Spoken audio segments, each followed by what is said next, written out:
good evening, football fans, and welcome to this presentation of the MSBN Sports Network. My name is Jason Knuth. John Wecken will join me momentarily. We are here in central Wisconsin, part of the Wisconsin Interscholastic Athletic Association, as we've got a good one for you tonight from Stevens Point, Wisconsin.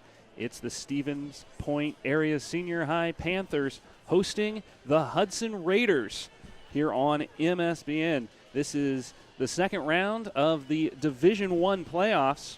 It's Stevens Point coming in as the number 2 seed, while Hudson right behind them at the 3 seed. And for Hudson, we'll start with the Raiders. They've been all over the state to start this season. They started with their first 4 games on the road. They traveled all over, and they played well. They went 4-0 during that span. And they've played some extremely difficult teams. We'll bring in my broadcast partner, John Wecken. And, John, that road trip was something else, but they pulled through it and started the season very hot. Well, they did. It's been a long season. It's been an exciting season for the Hudson Raiders. It seems so long ago that it started way back in August, and here we are almost to November. And we started on the road going down to Madison Middleton, to be exact, and played a very good Greenfield team, a Greenfield team that made the playoffs in Division II. In fact, they're still going. Have made the cut now in the final round of 16 in Division II, and then had a huge win over the perennial power Heartland Arrowhead Warhawks down in Milwaukee in Week 2. In Week 3, returned a little closer to home and knocked off the Eau Claire North Huskies, and then went up to Superior and beat a very good, then undefeated Superior team up there to go 4-0. And then we had a couple losses, and we've ran the table since. A tough win, a good win, a gutsy win at home last week against the Chippewa Falls Cardinals, and that brings us here to Stevens Point. So another 3-hour drive for these guys. It's tough to have those long road trips, but you know what? They're sort of used to it. So we'll see if that affects the Raiders tonight. Well, yeah, it's quite a ways from home here, 3 hours over, and over on 94 to Highway 29. A beautiful facility here, Gorky Field, the campus of the University of Wisconsin, Stevens Point. The Hudson Raiders have been here before, and we are going to break for the national anthem.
All right, well, there you go, our national anthem.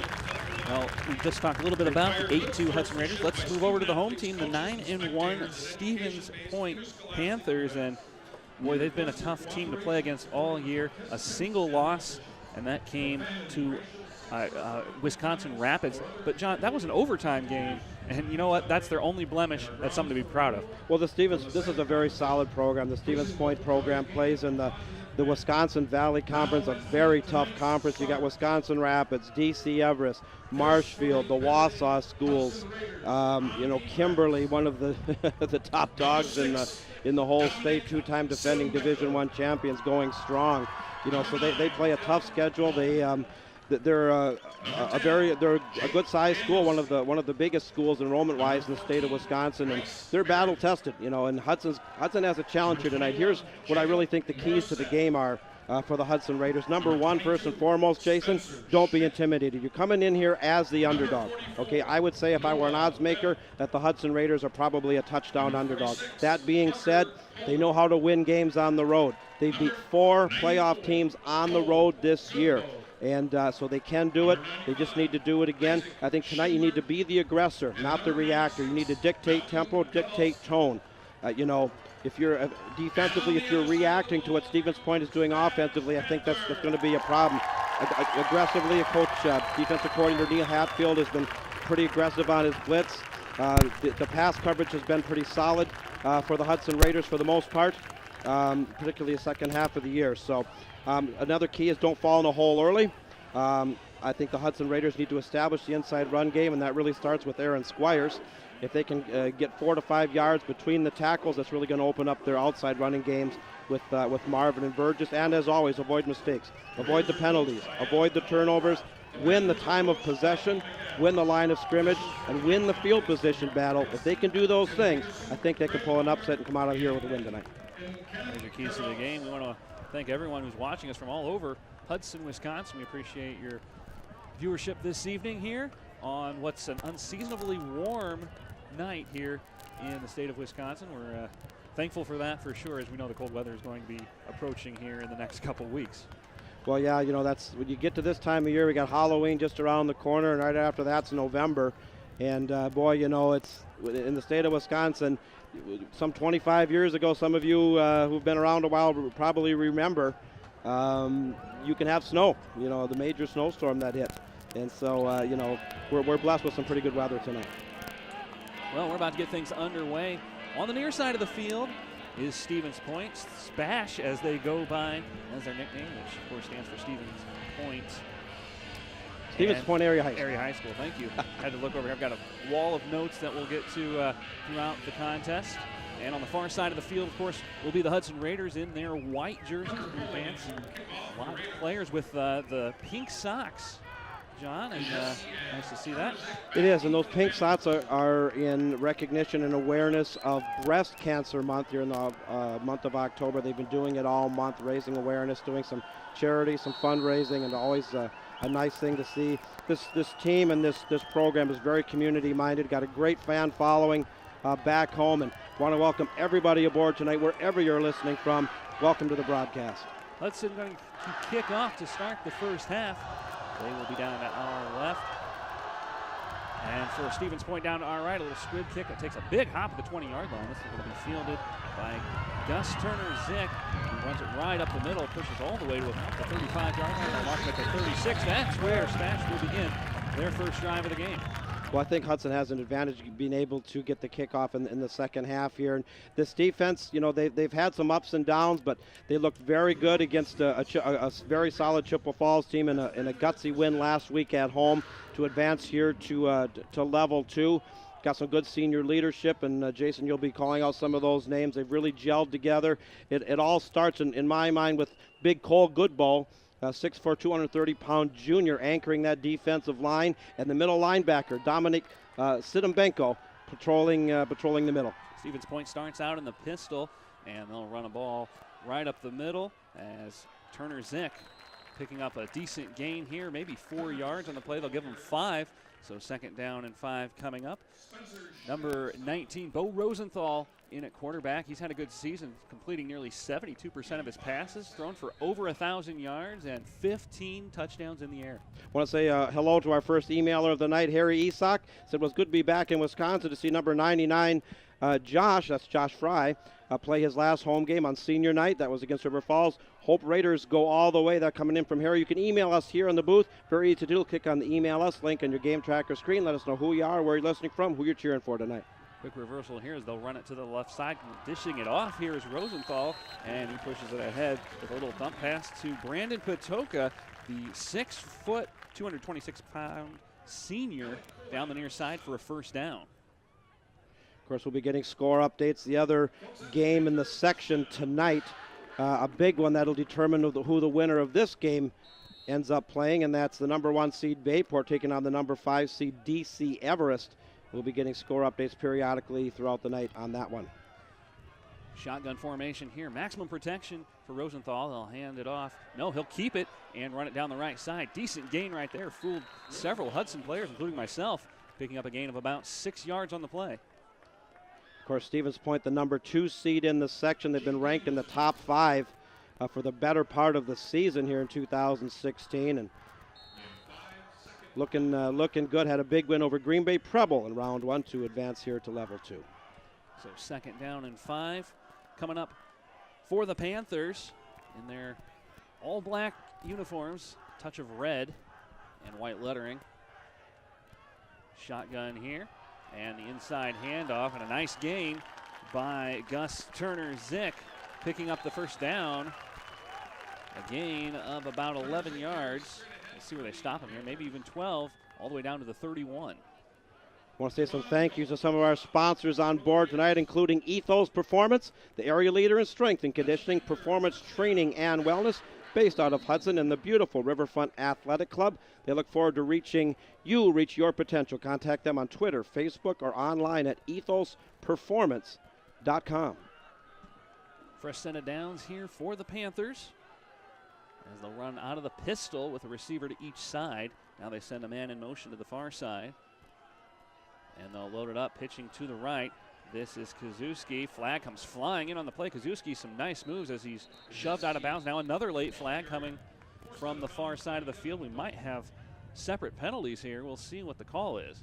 That flag came from way in the backfield. The referee threw that flag about 10 yards. Have to sort it out, see if it's offsetting or if it's the same penalty. I doubt it.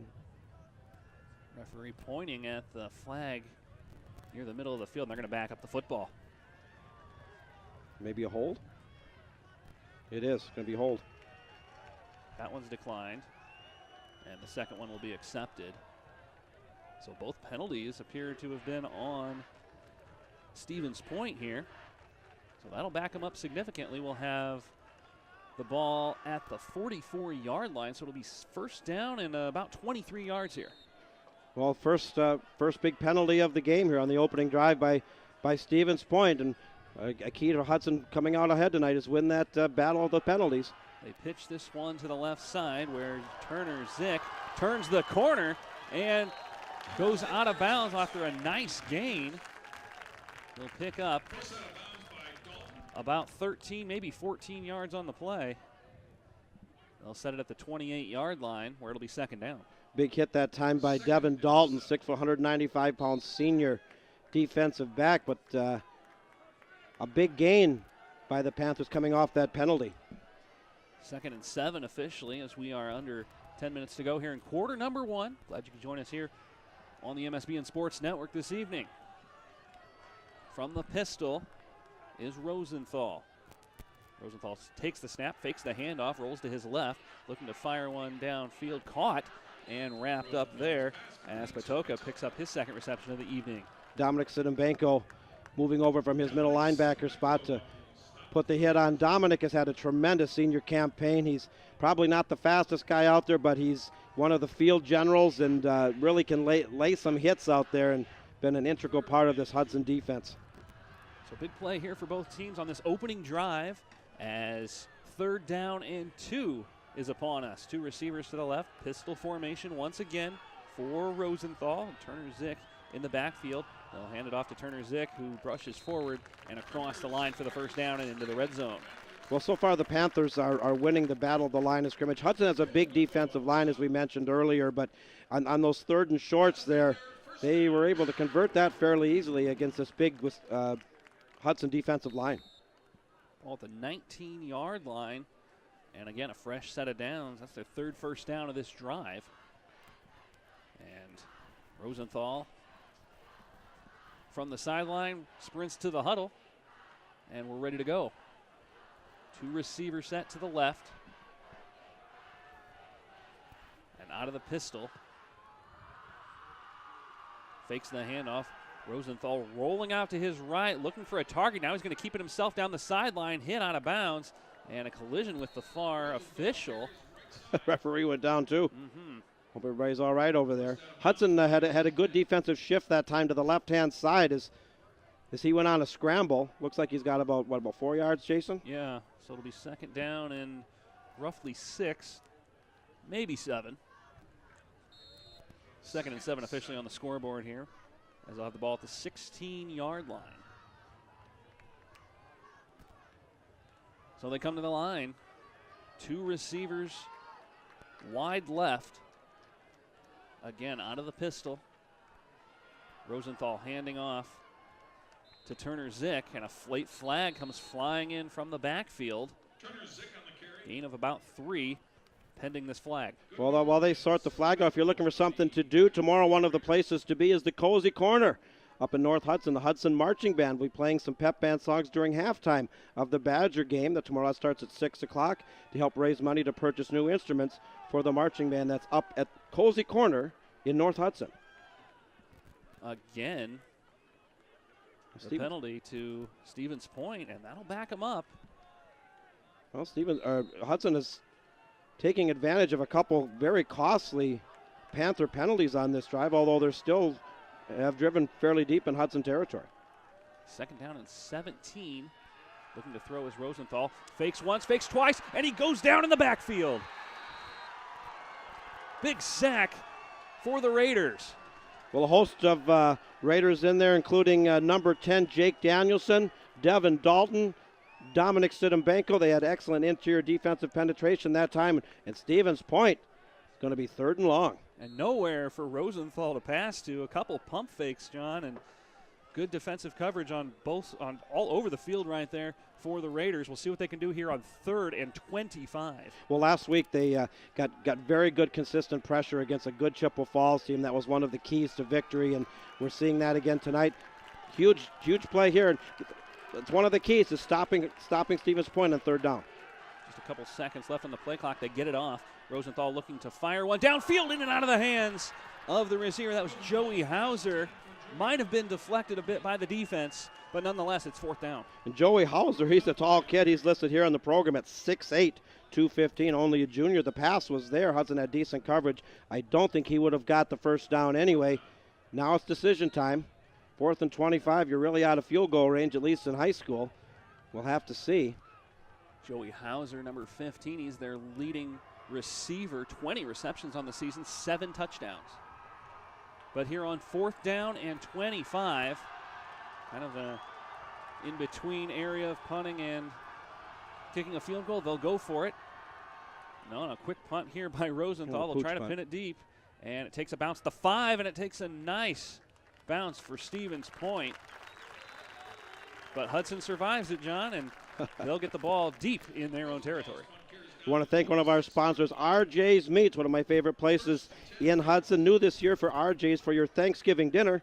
Fresh, locally raised, free-range fresh turkeys from the Ferndale Farms in Cannon Falls, Minnesota, raised without the use of antibiotics or artificial growth promotants. Free-range during the warmer months, fed their natural diet of grains, vitamins, and minerals from a local feed mill. You can get those turkeys for your Thanksgiving dinner. It's not that far away at RJ's Meats in Hudson.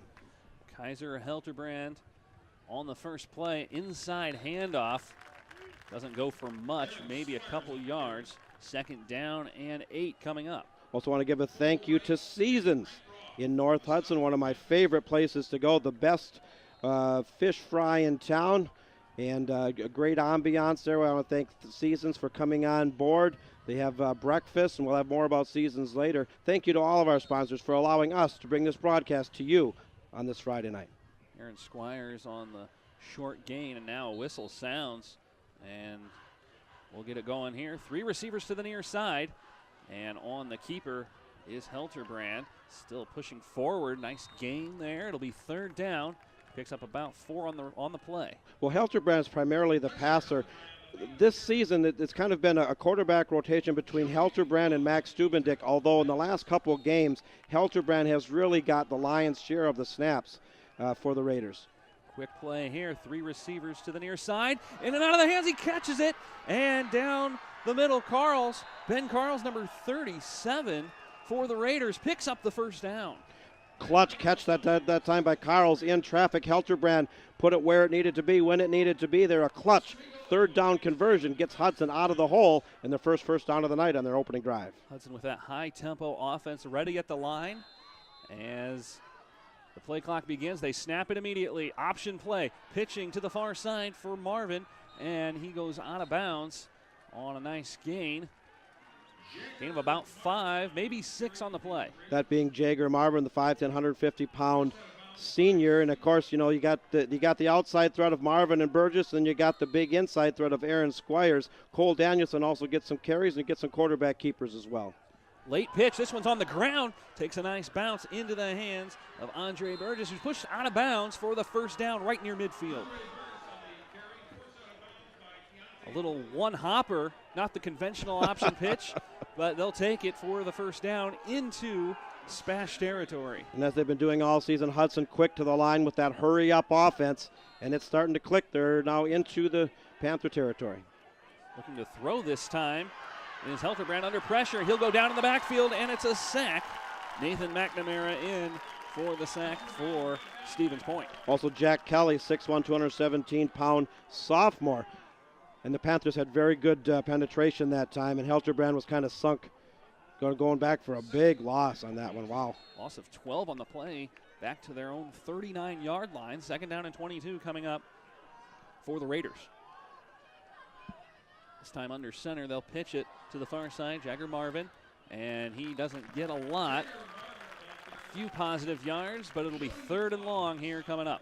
Going quickly into the MSBN email bag. Want to say hello to Barry and Pam Olson, the grandparents in Sister Bay, Door County, cheering for the Raiders, and their grandson Dan. They thank us for the broadcast. Barry and Pam, welcome to the broadcast. Two receivers to the right, one to the left. Flag comes flying out. This one is intended for Marvin, but it falls incomplete. Another play where we have separate penalties, it looks like. And we'll get the calls here. 4:52 remaining in a 0-0 game. First quarter here on the MSBN Sports Network. While they sorted out, Brad Benoit, big Hudson supporter, emails in. He said Hauser, that being number 15, Joey Hauser, 6'8", 215-pound junior, is a big-time basketball recruit for the Panthers. Had a key drop on the Panthers' opening drive, and big kid. When we talk about Stevens Point basketball, they are the two-time defending state champions. Had an undefeated season last year in boys basketball. Looks like Hudson is called for a couple of different penalties. They've both been declined. It looks like they're going to have to punt it away. Fourth down for the Raiders. See if the Raiders can pin the ball deep here and force Stevens Point to come out of their own 10-yard line. Well, the sack was huge, and Hudson just couldn't really get out of that hole. Kick is away. It's a good one. Fielded, fair catch called for at about the 18-yard line, and a decent kick there, pinning him inside the 20. So each team with a possession. Both have had to punt, and with 4:45 remaining in the first quarter, 0-0 the score here from Gerke Field in Stevens Point, Wisconsin. Glad you could join us. I want to say hello to the Sutton and Lawrence family. They're cheering on number 13, Bon Carls. They're watching from Inver Grove Heights tonight. They say, go Raiders. Brett Carey emailing in. He's watching from Hudson. He says, go Raiders. I know there's a big contingent at various locations, one of them being the Cozy Corner Seasons, among other places running the feed tonight. And welcome to the broadcast, wherever you are, wherever you're watching from tonight. Again, out of the pistol come the Panthers. Handoff up the middle. And getting about half of what they need as Turner Zick picking up about 4 yards on the play. Still waiting for a score update from the big Bayport DC Everest game. The winner of that game takes on the winner of this game. And any number of things can happen here tonight as far as who plays who, when and where. We'll kind of go through that a little bit later, but we'll keep an eye on that score. Two receivers to the near side as it's handed off up the middle. Turner Zick once again just shy of the marker. It'll be 3rd and 1 as they get to about the 27-yard line. Stevens Point here in the first quarter is getting pretty good yards on the ground. The offensive line is opening up some holes, and if you can consistently get 6-7 yards on the ground, and they are, you're going to be able to move the ball. And we got a we're showing 2nd and 6. It's not 3rd and 1 coming up here, 3rd and short. So they send the two receivers to the far side as the pistol formation. Hudson bringing the house and wrapped up in the backfield. Turner Zick never got back to the line of scrimmage. It's 4th down. Well, big time play by this Hudson defensive unit. It's probably going to force the Panthers to punt this. Here comes the punt team on. And Stevens Point was able to convert 3rd and short on their last possession. The Hudson defense came up big this time and stopped them. Going to force a punt. Good stop. Multiple blitzes coming from the Raiders right there as the Panthers simply weren't ready for it. So the Panthers to punt. Kick is away. And it's a good one. Very high fielded by nobody. It's touched. And look out. It looked like it hit one of the Raiders. And the Panthers will have the football at midfield. Those are the kind of mistakes, the mental mistakes you can't make on the road as an underdog. That's the first big mistake of the game. Both teams have had key penalties on their opening drives. That's huge. You know, you went from Hudson having the ball roughly on the 45 to 50-yard line, forcing Stevens Point out to Stevens Point having the ball on the 50-yard line. Oh, that's tough. Tough break. So Stevens Point will have the football at midfield. They'll start it on the left hash here with 2:49 to go in quarter number 1, a 0-0 game. They'll run the pistol once again, 2 receivers to the far side. Inside handoff to Turner Zick once again, picking up 3 yards on the play. Well, Hudson leans pretty heavily on this defense. I know they did last game against Chippewa Falls. It was really the defense that rose to the occasion and sealed the win. But you can only expect so much, and that turnover kept the Hudson offense off the field. Boy, that's tough. We got a quick score update. Lacrosse Logan with an early 7-0 lead over the Big Rivers Conference Rice Lake Warriors. That one in Rice Lake tonight. Joey Hauser goes in motion to the far side. And again, Turner Zick on the inside handoff. Gain of about 4 once again. And Turner Zick, easily their leading rusher, over 1,100 yards on the season, 14 touchdowns on the ground. I want to say hello to Willie, Wally, and Lillian Smith cheering the Raiders from home, wishing they were at our grandson Jackson Helmer's game. They say, go Raiders. Keep those emails coming in. Love to hear from you. I want to say hello to Kathy Grass. Says, go Hudson. Hello to the Busby family from Grandma Grass. And she says, go Tyrell. Keep those emails coming in, and thank you for joining us tonight. The Raiders made a stop on 3rd down last time. This time 3rd and 3. Faking the handoff. Keeping this one is Rosenthal looking to throw. Wide open down the far side. Caught by Patoka. And he sprints down the sideline. Big gain for Patoka all the way down to about the 25-yard line, and a first down here for the Panthers. Well, Stevens Point was much better on that 3rd down conversion after Hudson stopped him on the previous one, trying to take advantage of the first big mistake of the game, that being that turnover on the punt, and they're getting dangerously close to the red zone here. Now the Panthers have been all the way down to the 16-yard line, but penalties forced them back on their previous drive. We'll see if they can do anything here as the Hudson Raiders making a big stop on the Turner Zick handoff. Almost a negligible gain on the play, 2nd down and 10. Quick hello to Deborah, says go Raiders. Warren and Debbie Johnson cheering from back in Hudson tonight. Well, again, want to give another shout out to our wonderful sponsors tonight, Ethos Performance, RJ's Meats, Seasons, and the Cozy Corner. 1 receiver to each side. Maximum protection here out of the shotgun. Looking to throw is Rosenthal. Fires one to the left side and caught by Joey Hauser, the 6'8 receiver. And that'll be a first down. Well, Hauser's a big target. We talked about him earlier, big basketball recruit.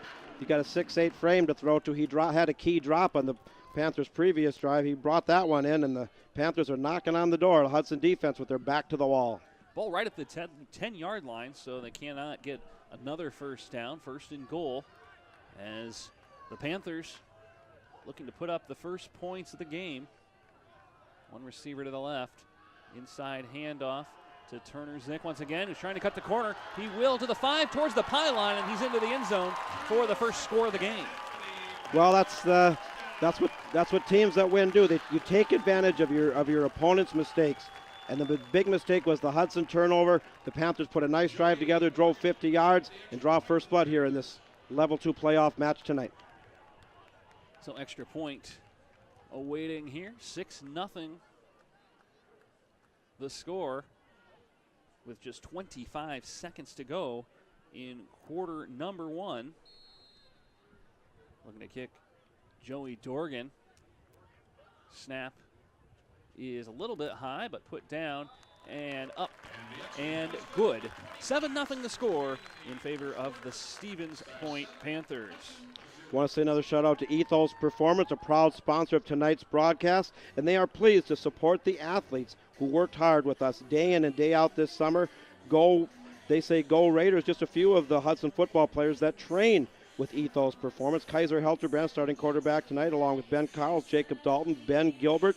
Ethos Performance at the Riverfront Athletic Club. That's Dan Teese and Nathan Bryan. Glad to have them on board tonight. Big Hudson football program sponsors doing a good job down there. And that, the athletic training championships, conference championships, and deep playoff runs are won by doing the things that nobody sees. And part of that is the training.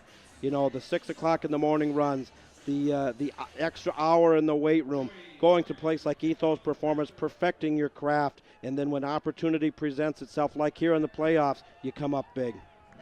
Dorgan to kick off down to our right, and of course he hit the extra point, and you might not say kickers getting extra points is big, but he's now 41 for 41 in extra point attempts this year. That's amazing in high school. That's outstanding. Dorgan kicking off from the 40, short kick, takes a 2 hops, and it'll be fielded here by the Raiders at about the 30-yard line, so decent field position here for Hudson's second drive of the game. We'll say hello to Lori Harmon with emailing in. Glad to have Lori on board tonight. 20 seconds to go here in quarter number 1. The Hudson Raiders looking to put up some points on this second drive of the game for the team in white. They come out of the option here, inside handoff as Stubendick into the game at quarterback here, John. Well, that's Stubendick again. Stubendick and Helterbrand have been a quarterback rotation really from day one. Helterbrand had the lion's share of the snaps against Chippewa Falls in last week in Level 1 playoffs, but Stubendick has had some real good runs, and he's more the classic option type quarterback. Stubendick late pitch, just gets it off as Marvin down the far sideline pushing towards the marker and gets more than enough for the first down all the way to the 44-yard line as the first quarter has expired. Another good run by Jagger Marvin. Marvin missed the regular season finale senior night against River Falls, came back strong against Chippewa Falls last week, and he's had a good strong quarter, and we got one in the books. We got 3 to go. Pretty rapidly moving first quarter there as 7-0 the score in favor of Stevens Point. They'll flip into the field as good crowd on hand from both sides. A lot of the Hudson fans making the 3-hour drive on the far side of the field, and down here on the near side, of course, Halloween on Monday, so the student theme is Halloween. They got a bunch of different costumes down here, and see the Pac-Man characters and ketchup and mustard, a little bit of everything down there. So, looking across the way here, of course, the Hudson bleacher creatures making the 3-hour trip over here. We got good fan support and quite a few in the stands. And I want to thank to Cozy Corner. Come watch all your favorite teams on the 15 different TVs at the Cozy Corner. No better place to watch a Wisconsin Badgers basketball team make another Final Four run. Again, Wisconsin football tomorrow at Cozy with the Hudson Pep Band. Stubendick faking the pitch, keeps it for a gain of about 5 on the play, all the way to the 49-yard line, just shy of midfield. We have a trivia question sponsored by one of our favorite sponsors, RJ's Meats of Hudson. We'll get to that at halftime. We're going to have a giveaway courtesy of RJ's Meats. We had a lot of fun with this a couple years ago in the playoffs, and we'll get to that at halftime. Max Stubendick, as the defense jumping there, it looked like, and we'll get the official call here. It looks like an offside call. And that should be enough to be a first down. But we'll get the official call here. And indeed it is. So a 5-yard penalty, and that will give Hudson a free first down. I want to say hello to Laney's that have a great game. Kaiser, go Hudson. That's Grandma watching from Duluth tonight. First down and 10 for the Raiders after the penalty. Ball at the 46-yard line. And played here by Squires with a nice gain, still going, and finally brought down after a pickup of 8. Well, that's one of the keys tonight, as we mentioned in the pregame, is Aaron Squires consistently having success between the tackles and getting 5, 6, 7 yards a crack. And as the linebackers move in to shut that down, that opens up the running game. You know, the jet sweeps and the things to Marvin and Burgess. Faking the handoff as pushing it forward. Stubendick went down, but Jagger Marvin managed to hold on to the football, diving forward and picking up the first down. Marvin's had a real solid night tonight so far. And Hudson's got a decent drive going here, trying to tie this up. They find themselves down by a touchdown here early. Gain of 8 for the senior Jagger Marvin. Burgess goes in motion, pitches. Burgess one to beat, has a blocker, tries to follow him now, goes down the sideline, still going across the 20, finally brought down, and it's another first down here for the Raiders. We get our first score update of the night, and for those looking for an upset over in the other half of the bracket, it's not looking good so far. Bayport rolling early, 21-0 over DC Everest. The winner of that game plays the winner of this game next week. From the 19-yard line, Raiders in the red zone for the first time tonight. Inside handoff goes to Aaron Squires.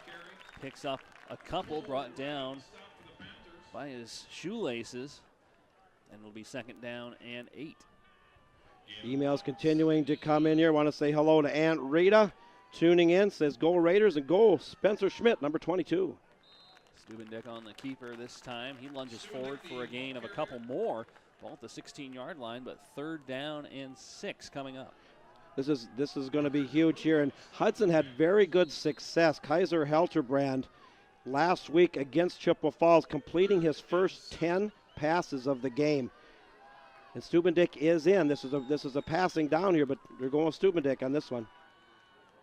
Defense showing blitz here as one receiver to each side. Berg, the near side receiver, and changing the play, I think. It's like Quest Bell on the far side. They'll keep it near side. This is Marvin. Marvin there following the block to the 5, and down he goes. Another first down here for the Raiders. First and goal from the 5-yard line. Excellent blocking that time by the Hudson offensive line. They had the right play called at the right time. They executed it brilliantly. Best play of the game, and Hudson's knocking on the door. From the 5-yard line, Stubendick on the handoff towards the end zone. Squires is going to be just shy of the line. Squires carries for the Raiders. Gain of 4. Wright and Patoka on the stop for the Panthers.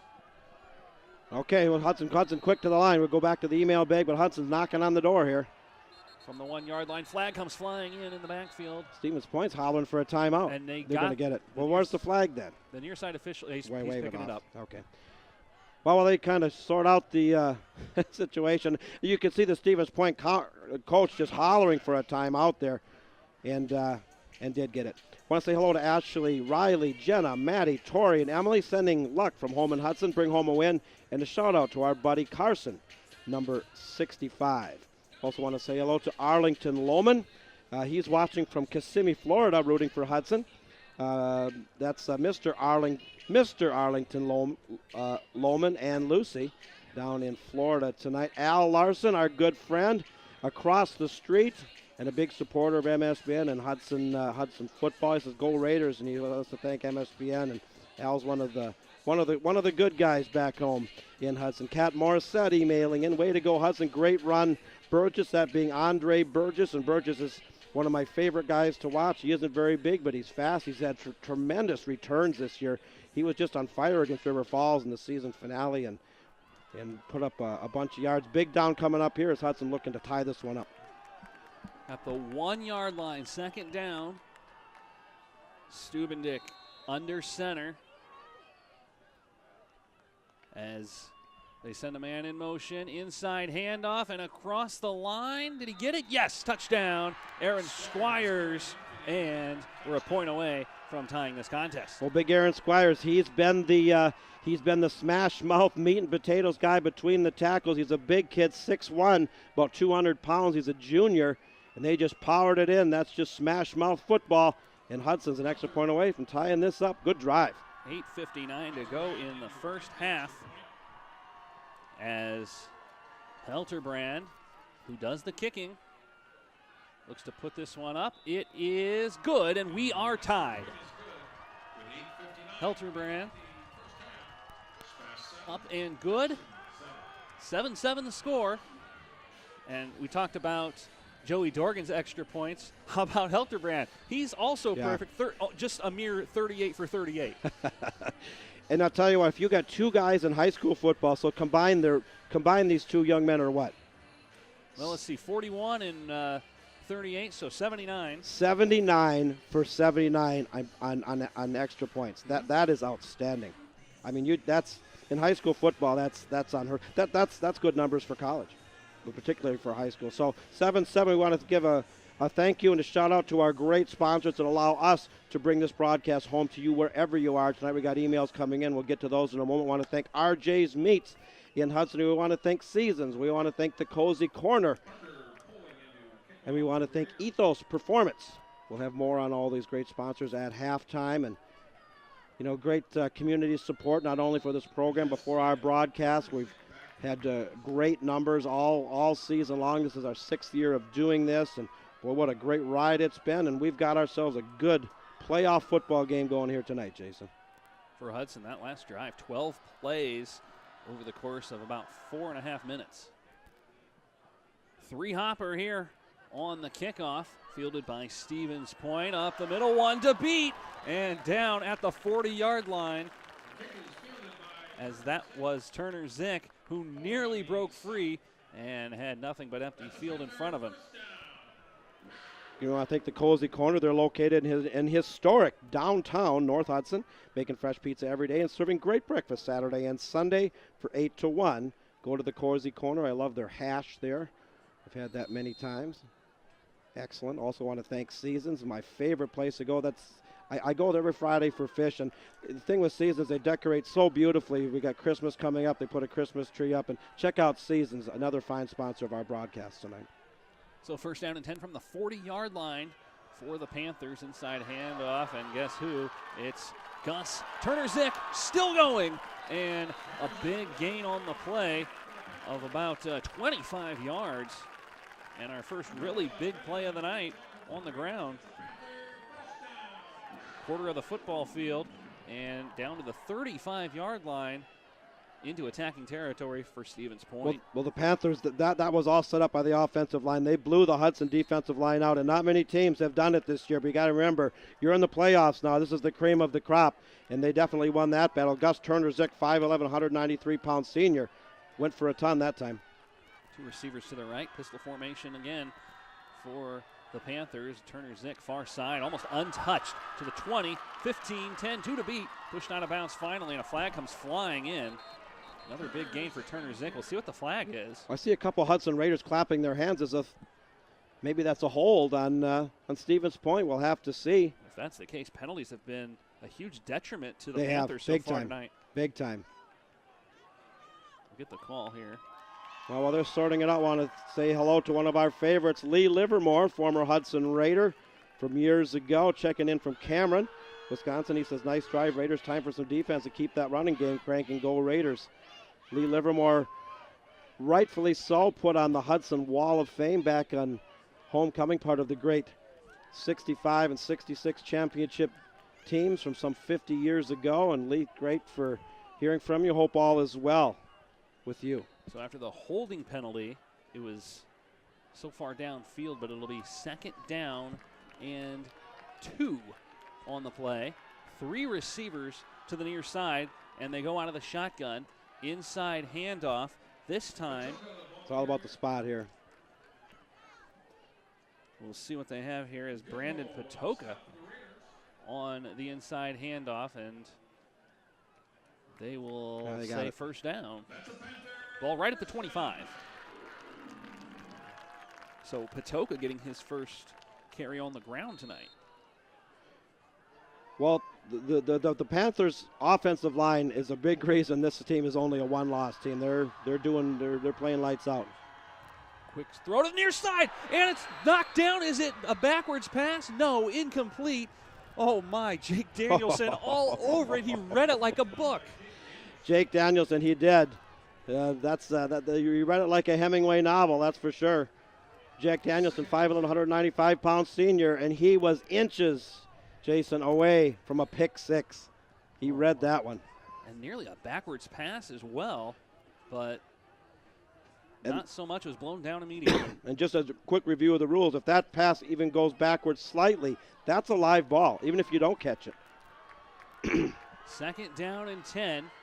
3 receivers to the right. They're sticking with this formation. Rolling out now is the quarterback, Rosenthal. Fires it downfield and caught. What a catch by Hauser. That being Joey Hauser. He had a key drop early, but he's had 2 catches now inside the red zone for the Panthers, and they're knocking on the door after that big defensive play by Danielson the previous play. Stevens Point matches him. 17-yard reception for Hauser down to the 8-yard line. First and goal for Stevens Point. Hauser, the lone wide out to the far side. Pistol formation here as Rosenthal takes the snap. Inside handoff to Turner Zick. Picks up about 3 on the play, and it'll be second down. Again, we want to remind our viewers you can email us here. We've had some wonderful emails come in already. It's very easy to do. You can click on the email us link in your upper right-hand corner of your game tracker screen. You can let us know who you are, where you're listening from, who you're cheering for tonight. If you're a returning viewer, welcome back. If you're brand new, welcome to MSBN. Glad to have you on board. Second and 5. Stevens Point looking to reclaim the lead that they once had. Keeping this one, and a reception for the touchdown as Patoka wide open on the right side. A 5-yard reception, and Stevens Point with the lead once again. Very well executed play by Stevens Point that time on a rollout. The blocking was there. Hudson's defense kind of shifted the other way. A very easy pass to make, and the Panthers have stormed back ahead. So that makes it 13-7, and that'll bring Joey Dorgan on to attempt extra point number 42 on the season. We've got a score update coming in we'll get to after this extra point. Snap is away. Kick is blocked. Well, how about that? Well, Hudson blocks the kick. I didn't see who got a hand in there, but that perfection streak we just got done comes to an end. We just got done talking about how these two place kickers have hit 80 in a row. He gets the next one blocked. Our apologies for that, but hey, we'll take it. If you're a Hudson Raider fan, you'll take it. That could be a big block. Absolutely. You know, I've said this all season long, and I say it because it's true. Close games between 2 evenly matched teams are often decided by penalties, turnovers, and a special teams play. And that special teams play could be a punt return, a kickoff return, a missed extra point, a bad snap, a 2-point conversion, whatever you may have. There's one of your variables right there. But Stevens Point still did pull ahead 13-7. We'll gladly take the 6 points for Stevens Point, but now Hudson looking to answer back as they did before. 6:55 remaining in the first half.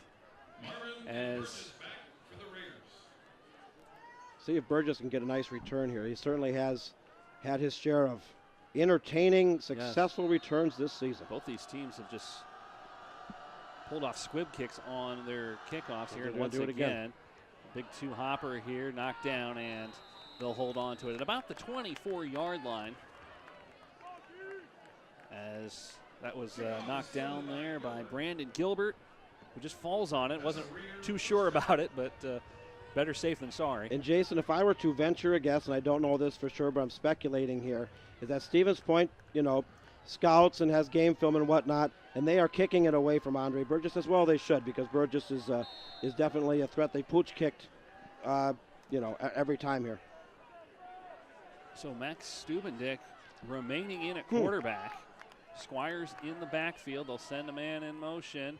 And it's turned aside here as Jagger Marvin will take the handoff inside for a modest, or a very short gain rather. Second down and 9 coming up. Well, these counter plays that Hudson does, it's all predicated on blocking, and Stevens Point defensively was able to shift, cutting off the gap and stop that one cold. Quickly they go, pitching to the far side is Burgess, have room, and inside it goes. Finally down. And a gain of about 6 on the play. We'll back quickly into the MSBN email bag. Vicky says, good touchdown, boys, from Vicky. She says, go Raiders. Jeff Grabo emailing in. It says, Mukwonago offensive line coach watching from Waukesha tonight. Coach Jeff, thank you for coming on board. 3rd down and 1, and Stubendick is wrapped up in the backfield, a loss of 2. It'll be 4th and 3. Well, Coach Adam Collins has gambled all season long, but I don't know if he's going to roll the dice here this far deep in their own territory. Stevens Point comes up big on 3rd and short, and Hudson's been pretty well money on 3rd and short this year for the most part, but they were not able to convert there. They're going to have to punt it away. Gus Turnerzick back to receive the punt. And with 5:35 and counting, Stevens Point with a 13-7 lead here in quarter number 2. Kick is away. They're bringing the block, but it's away. It's high. It's down to the near side of the field. Takes a nice Hudson bounce to the 30, all the way to the 25-yard line. Very good punt here for the Raiders. Here's the winds of good fortune are blowing in the direction of the Hudson Raiders tonight. That carried that, although we really don't have a lot of wind tonight. They got an extra 15 yards on it. I want to say thank you to one of our sponsors tonight, Ethos Performance. They believe in helping athletes of every age and ability achieve excellence in sport and life. Their primary goal is to help athletes and students achieve their athletic goals, create a community of student athletes with an emphasis on community, service, sportsmanship, and leadership. You can find out more about them at ethosperformance.com.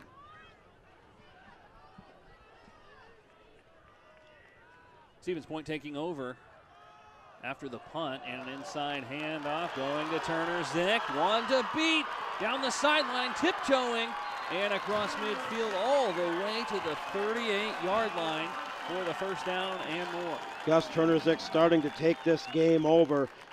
The big senior running backs had an excellent season in 2016 for this Panther team, and if the Hudson Raiders already down by 6 points, don't start keying on him. He's just going to carry Stevens Point to victory all the way himself. Paul Malika tuning in. Says, go Raiders, they just had a great dinner at Seasons. Now enjoying some football. I said, great night for football. Hudson supporter Paul Malika emailing in. Good to hear from you, Paul. Turner-Zick a gain of 37 yards on the run. They'll go back to the well. Turner-Zick again inside, lunges forward close to the marker, and it will be just shy, a gain of 9. And I'll tell you what, it's the old adage, if it ain't broke, don't fix it. They're just giving the ball to Turner-Zick, and he's crashing through that line, opening up the gaps. And if Hudson doesn't adjust, he's he's taking this game over. 4:40 and counting here in the first half. Glad you could join us on the MSBN Sports Network tonight. 2nd down and 1 for the Panthers. Out of the pistol, Turner-Zick will take the handoff once again. A forward for another first down and a gain of 4. Well, as the Panthers move the chains, we're going to go into the MSBN Score Central. Menominee and Green Bay Southwest, that in Division 2. The fellow Menominee Mustangs, 2016 Big Rivers Conference champions, tied up 14-14. That's late in the first quarter. That's Division 2. La Crosse Logan trying to pull an upset tonight, up 14-0 over number 1 seed and highly ranked the Rice Lake Warriors, that one in Division 3. One receiver to each side here for Stevens Point. Inside handoff. This one will be Kazuski. And a nice gain there. What I believe is his first touch of the night on the ground. And he gets a gain of 7 on the play. Nice email coming in from the 2017 Pepperfest royalty. Good luck to the Hudson boys. They say Raider Nation. I love Pepperfest, and the girls on the court. They do a great job. They do a lot of things. Go represent our community at festivals all over. And thank you for emailing in. So Stevens Point out of the shotgun. Lunging inside. Doesn't get much as Rosenthal on the keeper will pick up a yard, making it 3rd down and 2. Looking for what to do with your Thanksgiving turkey? Check out RJ's Meats in Hudson. They have a great selection of Thanksgiving turkeys, range-free, cage-free. You can check them out amongst many award-winning sausages, bratwursts, you name it. RJ's Meats in Hudson.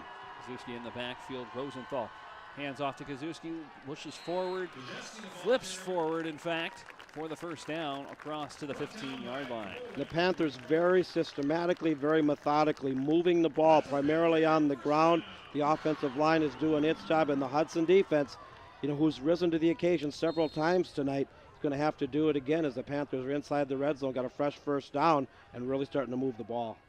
Drive started back at their own 25-yard line, but it was a 37-yard run by Turner Zick, who got him to this point, as they have two receivers to the left side. And out of the shotgun, Rosenthal looking to pass, and how did he get that in? What a catch by Joey Hauser once again for the first down. Well, we know Joey Hauser is a big-time basketball player, but he is starting to take over the game as well. Was it his fourth catch, Jason? I believe so, yeah. The big target at 6'8". And Hudson had good defensive pressure that time. I don't know how that ball got in there. My apologies. That's going to be just short of the marker, so second down and less than a yard, as they need to get across the 5-yard line. And in some ways, it would have been better off if they would have got the first down at this position of the field.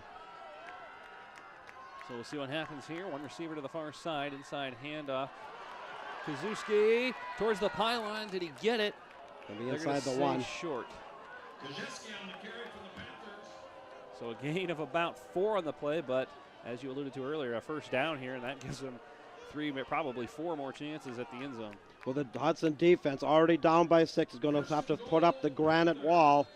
This is where championships and games or playoff games are won and lost, is having the ability to stop your opponent at the goal line. They got 4 cracks at it. They got to get only a yard. The defense has got to come up big. So Patoka helping out Rosenthal out of the pistol. Jeski almost untouched into the end zone. And now Stevens Point with the 2-possession lead. Very good drive that time by the Stevens Point Panthers, primarily on the ground. They just moved the chains methodically. They definitely a team offensively that knows what they're doing. They definitely have a plan, and it worked. And they're an extra point away from going up 2 scores. So into kick here, Joey Dorgan. Previous attempt was blocked, and it looks like they might go for 2 as Rosenthal sprinting from the sideline here. So we'll look to rectify the previous block. This is huge. Here it is. 19-7 the score right now. Turner Zick in the backfield. Now they'll throw it, and it's knocked down, incomplete. And again, the try falls incomplete. 19-7 the score in favor of Stevens Point. Going back into the MSBN email bag here. Maddie and Ashley emailing in, hoping to go into week 3, bring home the W. They say go Raiders. That one coming in from Maddie and Ashley. Ben Stigler emailing in, said hello from Hudson. Go Raiders, so proud they're making a solid run in the playoffs. It's been a great season so far. And it says after the big Raider victory tonight, we play in our Hudson Booster 5th grade football championship game tomorrow morning. Also shout out to the Dalton boys, Tommy Berg, Josh Fry, for all their time in helping the Teal team this season. Thank you, and go Hudson. And that's how a program is built. It's built on the belief and the mentality of winning, and it starts at the lowest levels, at the youth level. That's where you learn the fundamentals and the belief in winning, and that's why Hudson, has gone to the playoffs 5 out of the last 6 years. Those young kids coming up, and it's great to hear from you, Ben, and good luck tomorrow. Joey Dorgan to kick off down to our left for the Panthers, and again they'll bounce it to the near side of the field across the 35 as Danielson all the way to the 37-yard line. That's where the Raiders will start this drive as they trail by 12 points here late. When 2:09 to go, in fact, John, in the first half. And, of course, Hudson with their full complement of timeouts. Stevens Point has 2, so you work the sidelines. Of course, in high school football, the clock stops with the movement of chains. And so you can work it. You got some time to work with here with the 3 timeouts. I think it's imperative Hudson put together a drive here and try to cut into this lead at the close of the first half. So we're ready to go once again. It appears Helterbrand back into the game at quarterback. as he'll come out of the shotgun. Looks like they're going to go to the air. To get this one away. Here we go. They send a man in motion. Flag comes flying immediately and blown dead on the false start. So a 5-yard penalty will back him up to the 31-yard line, and we'll do it again 1st and 15. Looking for something to do tomorrow. The Hudson Marching Band will be playing pep band songs during halftime of the Badgers game tomorrow 6 o'clock at the Cozy Corner in North Hudson to help raise money to purchase new instruments for the marching band. So go out, check out the Badger game tomorrow and the Hudson Pep Band at the Cozy Corner in North Hudson. Another whistle sounding by the head referee, and looks like they're trying to get the clock back to where it should be. They want to add a second. The drive started at 2:09, so a second should not have run off the clock. So right, they move it back to 2:09 after. And Hudson trying to run the field. They need every second they can get. 1st and 15 on the play here to open this drive. Looking to throw downfield. This one's knocked away. It's loose. No, they're going to say incomplete. No, they're going to say Helterbrand's arm was in motion. That's an incomplete pass. They averted disaster. If I would turn that over, Stevens Point would have had outstanding field position. John, I think Andre Burgess might have made contact with Helterbrand as he was moving in motion there. I don't know if that had any effect on the play, but right now they'll go to Burgess on the far side of the field, unable to turn the corner, and he's dropped in the backfield for another loss. Well, and those are the types of plays that kind of jet sweep there that Hudson has been able to run successfully all season long. But Stevens Point defensively is faster than a lot of the teams that Hudson has played up to this point. So 3rd down and about 16 from the 31. So we'll see what the Raiders have up their sleeve here. Another flag comes in from the backfield, overshooting Thomas Berg. On the play was Helterbrand, and another flag. We'll see what we have. Helterbrand's pass intended for Berg. And it looks like Is Hudson not going to matter. It'll be 4th down. Boy, that's was not a good-looking series that time by Hudson, as they had 2 minutes and change and 3 timeouts to try to put a drive together, already down by 2 scores. And even worse now, Stevens Point with a minute 24 and 2 timeouts two of their own. timeouts. A decent return here on this punt could result in more points for the Panthers. We'll see what they can do here. Minute 24 to go. Snap is away. Kick is high, bouncing at midfield. And we'll go to the 40-yard line. And the Panthers will begin at their own 40 with 1 minute, 13 seconds to go in quarter number 2. I want to say thank you to our sponsors tonight, RJ's Meats in Hudson, Seasons, Cozy Corner, and Ethos Performance, coming on board and allowing us to come over here and bring these broadcasts home to you wherever you are tonight. The Hudson Raiders find themselves in a dogfight, and we knew they would, coming in here as the number 3 seed, taking on the 1-loss Panthers in Stevens Point. And so far, the Panthers have played pretty solid, living up to their record. Rosenthal takes the snap, looking to fire one downfield, overshooting everybody. As the Gatorade bottles are the main casualties of that throw, incomplete, 2nd down. Again, we got a trivia question coming up at halftime. Stay tuned for that from RJ's Meats, and Rick Reams and the crew over there is going to be giving away a nice prize, and we did it a few years ago and had great response to it, and so stay tuned for that one. Minute 9 to go, as the Panthers of Stevens Point have 2 timeouts remaining. They lead 19-7. Out of the shotgun, 2 receivers to the left. Rosenthal looking to throw, under pressure, rolling out to his right, gets the throw away. This one falls into no man's land. Dangerous throw, as 3 white jerseys closer than anyone to that football. Well, and if Hudson can stop him here, and Stevens Point doesn't run out a lot of clock, they might potentially end up getting the football back. Hudson didn't burn any of their timeouts on their previous possession, but they have to stop him here. And Stevens Point maybe might go, but I would doubt it, after they've really controlled won the field position battle thus far here in the first half. Back-to-back incomplete passes for Rosenthal on this drive. 3rd and 10 from the 40-yard line. 2 receivers left, 1 to the right. They'll hand it off inside. Turner Zick, and he doesn't get much. And now finally a timeout called by the Raiders, stopping the clock with 55 seconds left. 4th down, and it looks like the Panthers will be punting. Several seconds ticked off. Well, in fact, they're gonna adjust the clock because about 5 seconds went off by the time the Panther running back went down. And I don't know if Hudson had a hard time getting the timeout call in or what it is, but I guess they're going to keep it at 55. But Hudson's going to have a chance. They do have 2 timeouts here. They're probably going to have to go to the air. Kaiser Helterbrand showed us what he can do through the air last week against Chippewa Falls, and we'll have to see here. Maybe a nice return. Burgess going back. I don't know if they're going to kick it away from him. If they can kick it to him, he can do something with it. Let's see what happens here. 55 seconds remaining. Again, Hudson, 2 timeouts remaining. Looking for the snap. And it's away. They're looking to block. Nearly got in there. But it's a high kick, fair catch. Called for at the 20-yard line, and the Raiders will have a long way to go here with just 49 seconds remaining.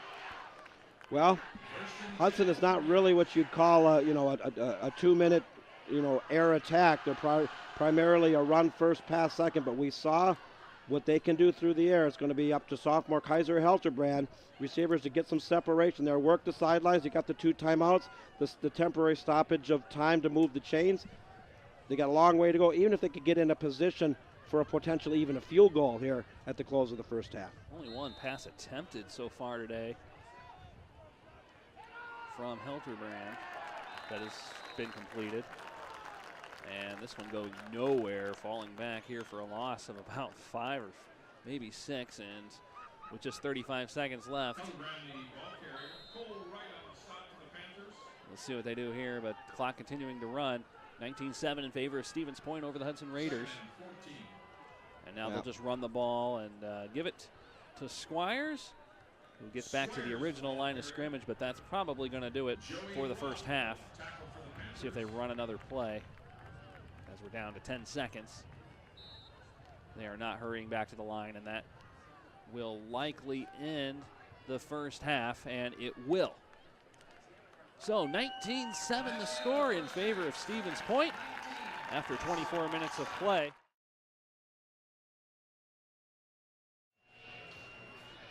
Teams back out on the field for their warm-ups to get this second half underway.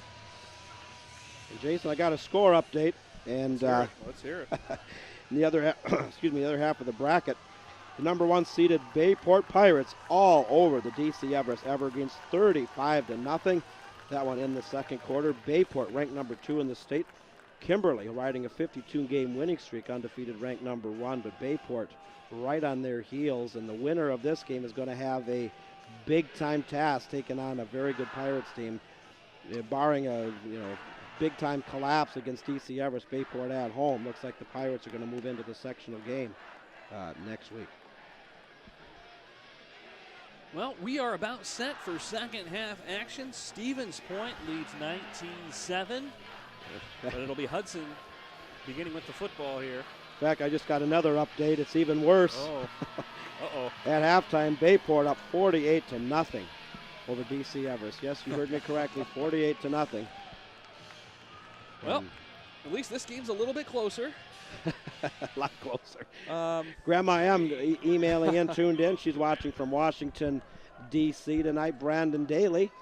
And says, hey, buddy, nice to hear from you. Says, I love it. I'm from Texas and lived in Hudson. Shout out to my boy, Matthew Mauer. His parents told me to tell Matt to be calm. Keep those emails coming in. Second half underway. Squib kick to the right side as Hudson will again start with moderately decent field position here at the 39-yard line to open up play here in the second half. I want to say hello to Gidget Smith and Trooper Davies. They're watching from New York City. Shout out to my main homie, Omar Reese. That one coming in from the East Coast tonight. Also want to say hello to Carter Busta, Jackson Busta, and Spencer Johnson cheering on the Raiders all the way from Germany. I ran the report, and I did see the Germany, so thank you for tuning in. So right away, handoff up the middle. Aaron Squires picking up the first touch of the second half for the Raiders as he picks up about 3 yards on the play. 2nd and 7 coming up. Well, I think it's very imperative that the Hudson establish that run game, and it all starts with Aaron Squires. And he's the leading carrier, but he didn't have a great first half. Pitch Oh my in the goodness. backfield and taken down was Burgess. A rocket. Wow. Yeah. If I got hit like that, it would take me half an hour to get up. If I got up at all, which is a 50-50 proposition at best. Somebody missed a block there, and Burgess took the hit. Keontae Williams, the senior for Stevens Point, on the tackle. And it's 3rd down. Screen pass played by Squires. Caught. Back to the line of scrimmage it goes, and it'll be 4th down. Well, that's exactly what the Hudson Raiders didn't want on their opening offensive possession. Right now, the Panther defense is dictating everything. They're dictating the tempo, dictating the tone, and the Hudson offensively is reacting to what Stevens Point is doing defensively, and that's completely opposite. Hudson's going to have to turn that around, or this game is going to be over. So the Hudson Raiders will punt. In kick, fielded at the 32-yard line by Turner Zick. And he gains a couple yards after the catch. They'll start at the 35-yard line, and that's where the Panthers will take over for their first drive of the second half.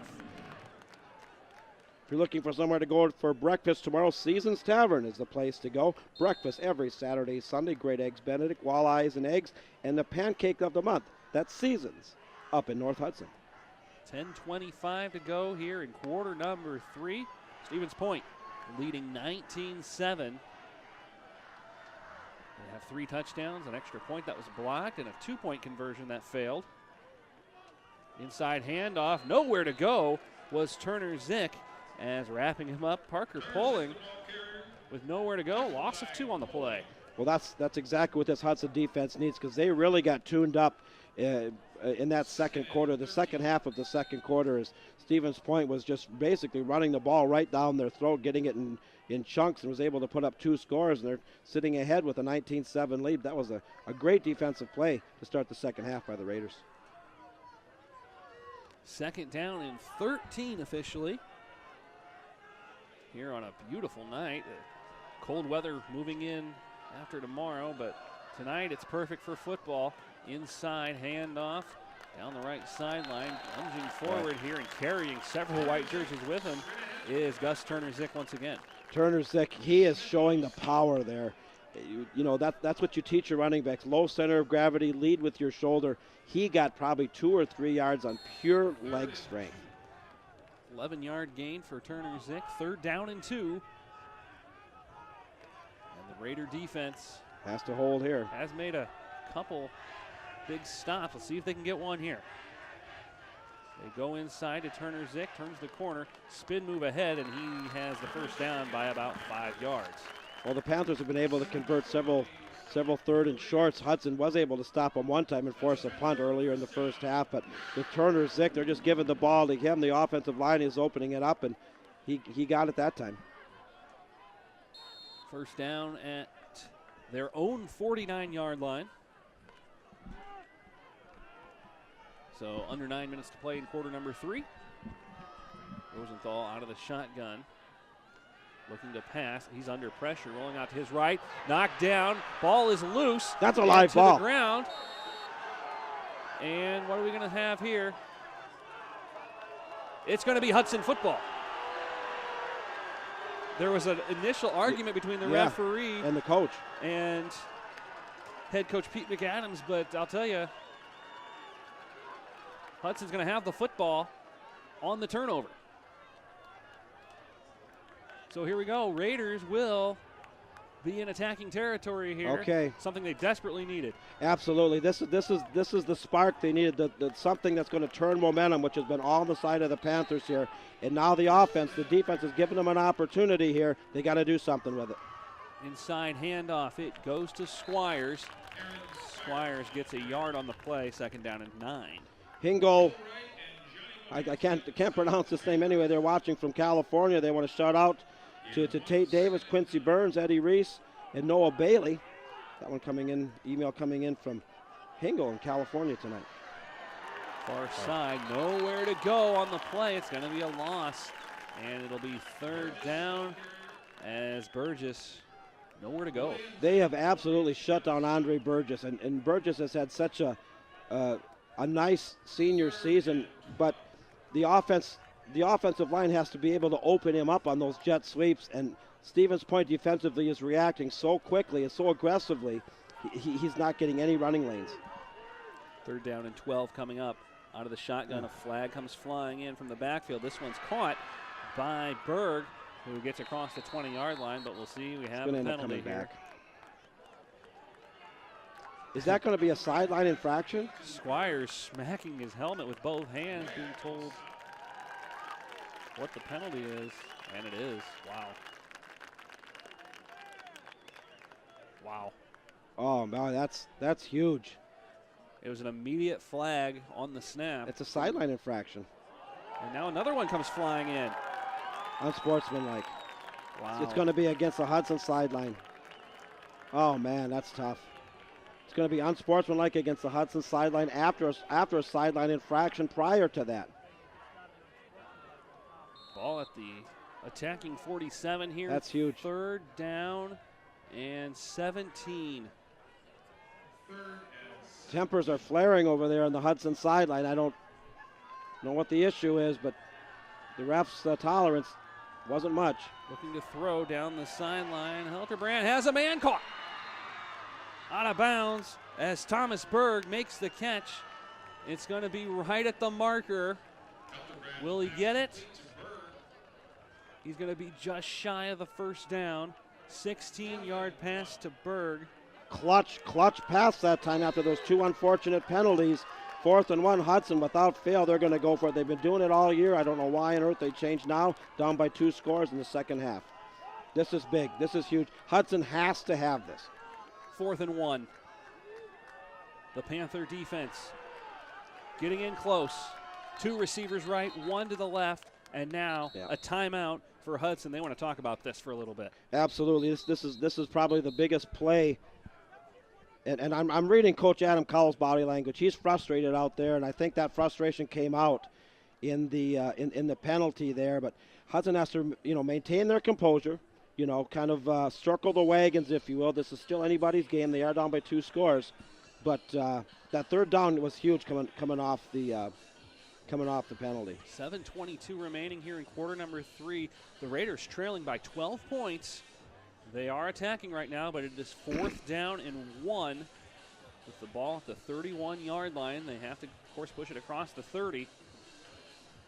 And we're in the middle of a timeout. As John, you mentioned, biggest play of the game certainly for the Raiders. Oh, no question about it. Well, we're going to go quickly into the MSBN email. Big Matthew Maurer says, "I love you guys. You should go pro." Listen, shout out to the mighty Runs. Thank you for the kind words, Matthew. Brianna emailing in says, "Keep it up, Hudson. We can do it. God loves you." Coming in from Brianna. Big down coming up here. 4th down and 1. Keeping it is Hilterbrand on the It's all on the keeper, spot. pushing forward. He's got it for the first down. It's all about the spot. He got it. 2 yards.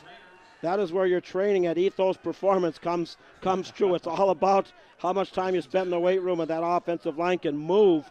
And you only needed 1, and it paid off. All the way to the 29-yard line. Fresh set of downs here for the Hudson Raiders.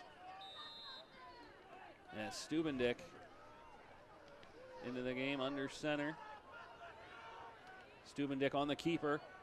Spins forward for a gain of about 4 on the play. Planned quarterback keeper that time, and if he would have waited another half second, the linebackers actually over pursued, and if he could have got out to his left, he could have had a nice gain on that, but nice defensive play, nice reaction by the Panthers. On the outside pitch to Burgess. Can he evade a tackle? Spin move man. pays the price Boy. for it after the extra gain, but he gets about 6 on the play, 3rd down and short. Good thing Burgess is young because he's taken some monster hits tonight. He is not a big guy. He's listed on the program at 160, and that might be generous. He's taken a couple good licks, but he's hanging in. Inside handoff, Squires across the line, 1st down for the Raiders, and they're in business here inside the red zone. Sidney Squires all smiles as Aaron Squires picks up the 1st down. It says, "Go around, sister number 1 is back," cheering for number 5, that being Aaron Squires. Raiders ready to snap the ball. They have to wait on the chains before the referee will give them a chance. Ball at the 18-yard line. And now whistle sounds. Timeout for the Panthers. They want to slow this tempo down. Well, and that's one thing the Hudson Raiders offensively have done in the 6 years we've been doing Hudson broadcast. It's this up-tempo, no huddle, hurry up, quick to the line of scrimmage type of team, and you see that a lot of times out of passing teams. And Hudson isn't a passing team. They just do that to keep the defense, off their heels, prevent defensive substitutions, and really maintain momentum when you establish it and get a good drive going. Well, again, I want to say thank you to our sponsors tonight: RJ's Meats, Ethos Performance, Seasons in North Hudson, and also the Cozy Corner. If you want to check the Badger game out, check out the Cozy Corner up there in North Hudson tonight. Tomorrow, the Hudson Pep Band will be there as the Badgers have a big game against Nebraska, looking for some place to go for breakfast, and an excellent Friday fish fry. Try Seasons. They have great specials up there as well. Wonderful ambiance, one of my favorite places to go. And also RJ's Meats for all your Thanksgiving needs. Check out RJ's Meats up on the hill in Hudson. 1st down and 10 for the Raiders after the Stevens Point timeout. 6:24 to go, 3rd quarter. Stubendick will hand it off to Squires inside. A gain of a couple on the play. 2nd down coming up. Craig Yerbick coming in. He's former Hudson Raider, NFL player. Craig, thank you for tuning in. He's watching from Miami tonight, cheering on his old Hudson Raiders. Squires once again on the inside handoff. He's eaten up as soon as he touches the football. Manages to lunge forward, pick up a couple more, but it's going to be 3rd and 7. Okay, this is huge here, and I think you're in 4-down territory. Smash mouth between the tackles. Football here in the last 2 plays. You got to wonder if they're going to pull something out of the bag of tricks here, a rollout, or are they going to maintain it, through the tackles, between the tackles. Stubendick on the keeper, looking to option, rolls one to the near side, picked up nicely, dangerously on the option, and looks like Jagger Marvin limping hurt off the field badly. And he came down that on awkwardly, and they can ill afford to lose him. And he's the senior. Oh, that's a tough break. An awkward play that was doomed from the start. Jagger Marvin did all he could to maintain possession of the football. It'll be 4th down and 6 coming up from the 14-yard line. Okay, this is big. Hudson has to convert this 1st down to keep this drive going. They are in field goal range here, but down by 12. They're electing to go a different direction. Well, the referee again talking with the Hudson sideline about something. I'm not sure. I can't understand what he's talking about. Looks like he wants to put more time back on the clock. Now they're moving the football to the far hash mark. Okay, it's about the spot. Because of the fumble, where that football might be on okay, that hash. Now Hudson's going. Now Okay, they're going to kick. Now they're going to kick it. This makes more sense. Helterbrand to cut the deficit to 9. And it's still going to be a two-score game, but you want to get something out of this. It's a 37-yard attempt, and it looks he's good, money. and it is. He's money. 32-yard attempt, excuse me.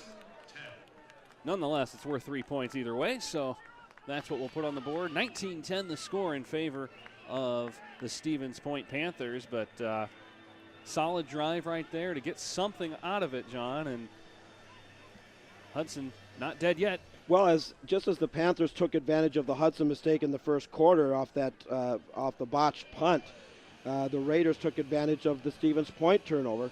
And unfortunately, they really wanted to get 7 out of that. But, at 4th and whatever, 4th and 6, from that juncture, it's decision time. Those are the decisions that win and lose games. Coach Cowles, who traditionally throughout the course of the season has been going for it on 4th, elected to go with the very solid Kaiser Helterbrand, knocked it through. It's still a 2-possession game, but 19-10 is better 19-7. And absolutely. Now it's up to the defense to try to get the pointers 3 and out and get the ball back. Well, we'll see here what the Raiders can do defensively against Stevens Point. Back in quick to the MSBN score Central. Lacrosse Logan still holding a 16-13 lead over the Rice Lake Warriors, the number 1 seeded Warriors, in a battle up there in Pug Lund Field tonight. Squib kick caught, fielded by at the 30-yard line by Alec Borchert, who's rolled down by a couple white jerseys right there. Is in on the play was big number 99, Josh Fry. Oh my! He laid a big time hit on him. Remember Josh and his younger brother Hunter from a couple years ago. Their grandpa Harry Esock tuning in tonight. And now for Stevens Point, they lead by 9 with 5:09 to go here in the 3rd quarter. We'll see if they can answer or if the Hudson defense can come up big. So here we go, 1st and 10, ball to 38. Inside handoff. Boy. Will go, of course, to Turner Zick. Turner Zick just lowers that shoulder and powers with his legs, and bang.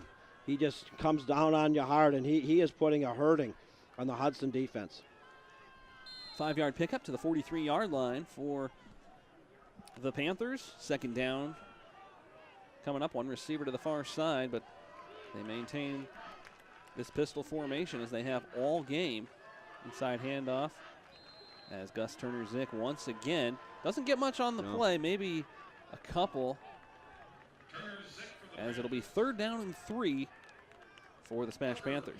Julie McCorkle emailing in, says, "Let's go Raiders, bring home a big W, supporting and watching you back home in Hudson." Thank you, Julie, for emailing in. Scott Rubin as well. Scott Rubin is watching from the doghouse, the garage in North Hudson. He says, "Go Raiders." I know about the doghouse. I'm in there most of the time myself in my house. Rosenthal out of the pistol. 3rd down and 3. Turner Zick once again. He's going to have the 1st down across midfield, across the 45, in fact, and all the way down to the 43. Big gain for Turner Zick.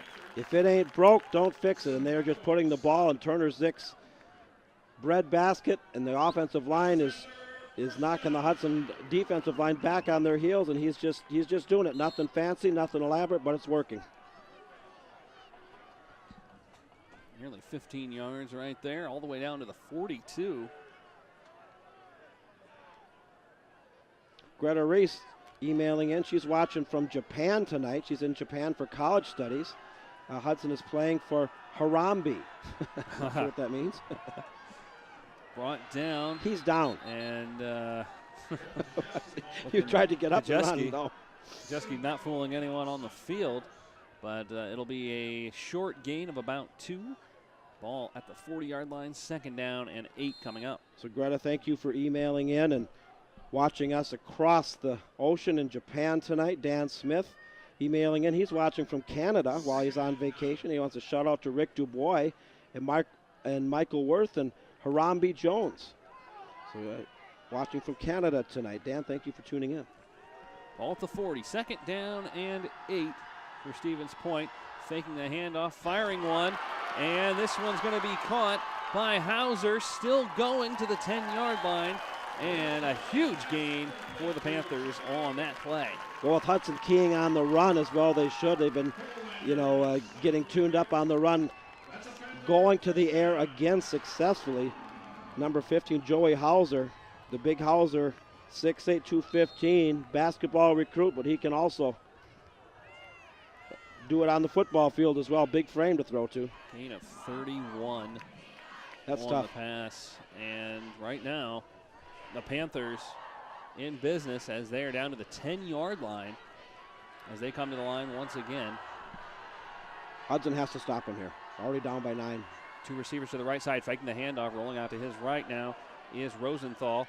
Still has him towards the end zone. Does he have it? He does. Touchdown as Jack Helfand makes the catch, his first reception of the game. Well, you know, Jason, they've ran that rollout successfully several times inside the red zone, and every time to the right-hand side with success.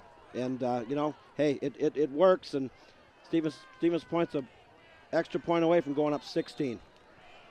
25-10 the score right now is Joey Dorgan, the guy I jinxed earlier on in this game, set to make the extra point. High snap, and he somehow got that one away and, of course, puts it through.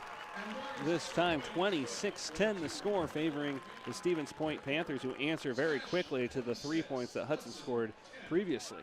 Well, that's tough. You know, when you're already in the hole and you're scoring 3 and giving up 7, you don't have to be Albert Einstein to figure that math doesn't quite work.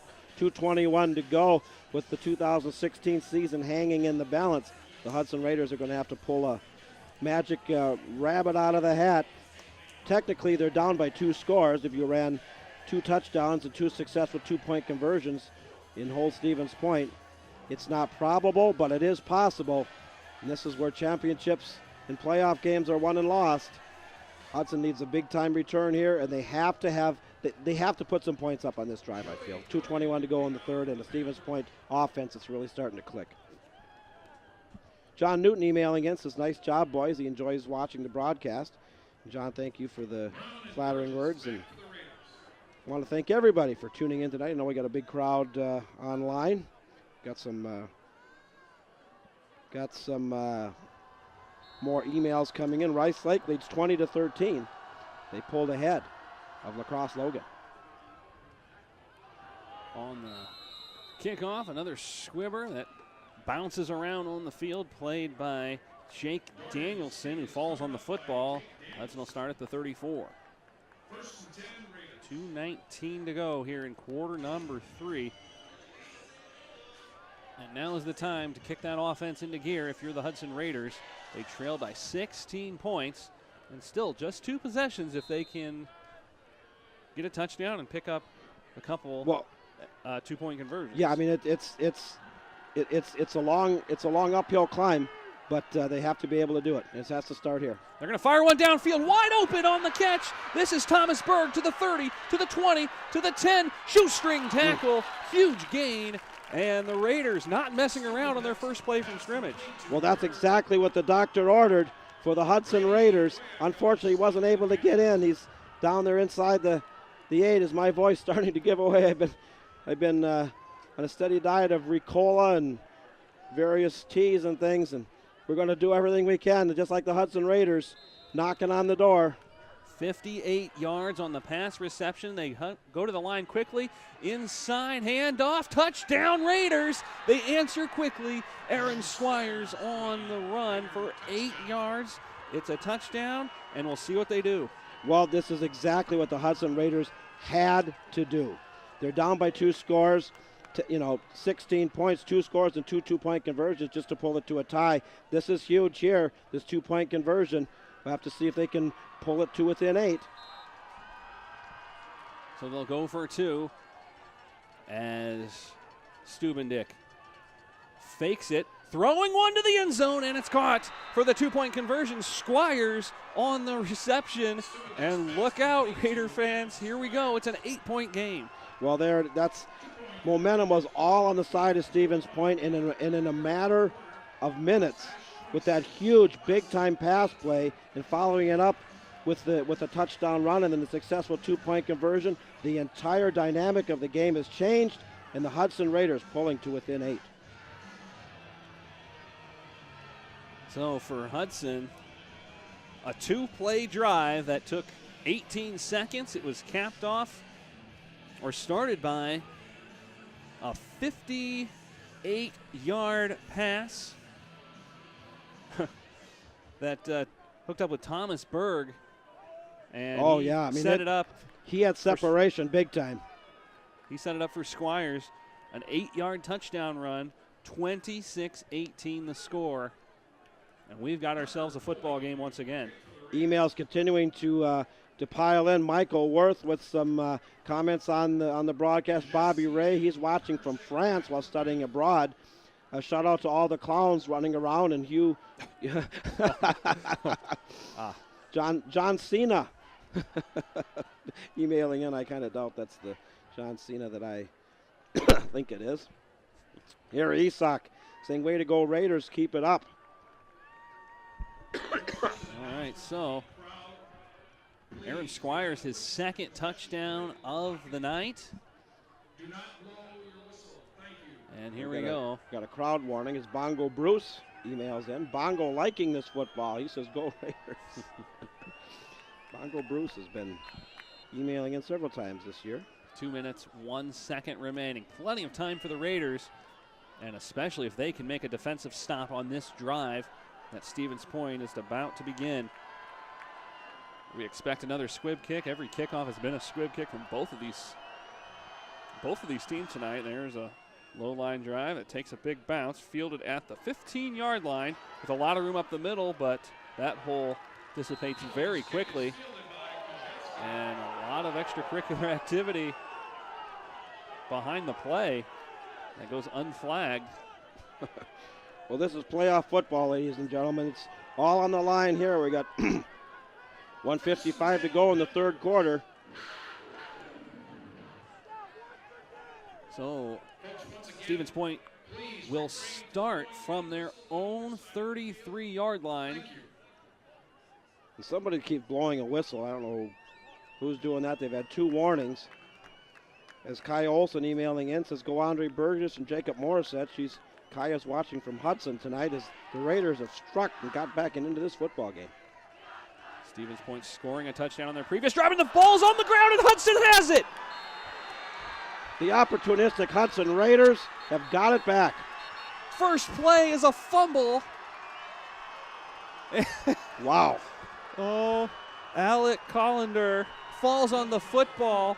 One play, a fumble, and now the Raiders, down 8, on one possession can tie the football game. And Colander, Johnny on the spot that time as the deck of cards starting to fall down for the Stevens Point Panther team that really dominated most of the first half and the early part of the second half. But the Hudson Raiders come storming back and see if the offense can parlay this turnover into more points. That is absolutely unbelievable. Here we go. From the 37-yard line, inside handoff. Diving forward is going to be Aaron Squires. Decent gain there of about 4. They'll have it at the 33-yard line. And Hudson quick to the line. All momentum on their side, even though they're down. Stubendick in. Stubendick to throw to the sideline. It is caught to the 10, to the 5, down to the 1. I thought he got in. He's down at the 1. Cole Danielson, the sophomore. Wow. The Hudson Raiders are clicking on all cylinders. A perfect throw by Stubendick. Wow. Stubendick put it right where he needed to put it. A 33-yard reception. And inside, touchdown! Aaron Squires. Oh my, his 3rd touchdown of the game. You want to talk about a game turning on a dime. The Hudson Raiders were down 16, and just like that, they are a 2-point conversion away from tying this up. Wow. So, you talk about big plays of the game. Here's another one. 2-point conversion. This would tie it. Stubendick under center. He will keep it himself, has the option, he'll pitch it. This is going to go nowhere. Still going, now they're going to throw it. This one's caught, but it won't go. Oh, shoot. A broken play, never amounted to much, but I'll tell you what, Hudson now within 2 points, and we have still 1:17 to go here in the third quarter. Well, that's tough because that successful 2-point conversion would have tied the ball game. And I go back to my earlier comment, you know, an evenly matched game, a special teams play, a missed extra point, 2-point conversion, block punt, punt return, kickoff return, whatever it may be. But wow, the Hudson Raiders have had a fire lit under them, taking advantage of a key Stevens Point turnover. and we have got ourselves a ball game going into the fourth. 3 plays, 35 seconds or so. A 32-yard pass from Stubendick to Cole Danielson, and then capped off by a 1-yard touchdown run by Aaron Squires, his 3rd touchdown of the game. And it's a 2-point deficit for the Raiders. They trail 26-24 to the Stevens Point area Panthers. Wow. Yeah, what a turnaround. You know, and it's this team, this 2016 Hudson Raider team is not the same powerhouse team that they had in 2012 that went all the way to the state semifinals. What the 2016 team is a very good team that plays well and is very opportunistic. Hard kick on the ground now and fielded up the middle as Kajewski getting decent field position here. They'll start right at the 40-yard line. They fumbled on their first play on the previous drive. We'll see what happens here. You have to assume the Panthers are going to take better care of the football. So Karen Meineke, and I absolutely agree, Jason. Karen Meineke emailing in says, "Go Raiders!" Woohoo! Looking very tough and very scrappy. Keep it up. That one coming in from Karen Meineke. Lori Harmon emailing in saying, "Another exciting game. Way to go Raiders, Lori. Thank you for the complimentary email." And we have it. Exciting game tonight. Here we go. Minute 12 to go, third quarter. Handoff inside. Turner Zick gets a couple on the play. They'll say 3 yards. 2nd down and 7 coming up. Dominic Sinembeko coming up for the middle linebacker position and putting the stop on there. What rough estimate? How many yards does he have this game? He's got to be over 200. Turner Zick? Yeah. He had 123 at the half, so we've got him a roughly 150, 160 right now. Okay. Well, we've contained him a little bit better in the second half, but an outstanding game. 2nd down and 7, 30 seconds to go in the third quarter. Turner Zick taken down immediately. There it is. No gain on the play, 3rd and 7. This is one fired up Hudson defense. And this is a big play here. You got to wonder if Stevens Point's going to let this clock run all the way down to the end of the quarter and take this 3rd down at the start of the 4th. 10 seconds to go. 26-24. Stevens Point leading the Hudson Raiders, but this third quarter has belonged to Hudson. 12 minutes to go here in the second round playoff game in Division I between Stevens Point and Hudson. We want to thank our sponsors tonight. We got RJ's Meats, Seasons in North Hudson, the Cozy Corner, and also Ethos Performance for coming on board and sponsoring our broadcast tonight.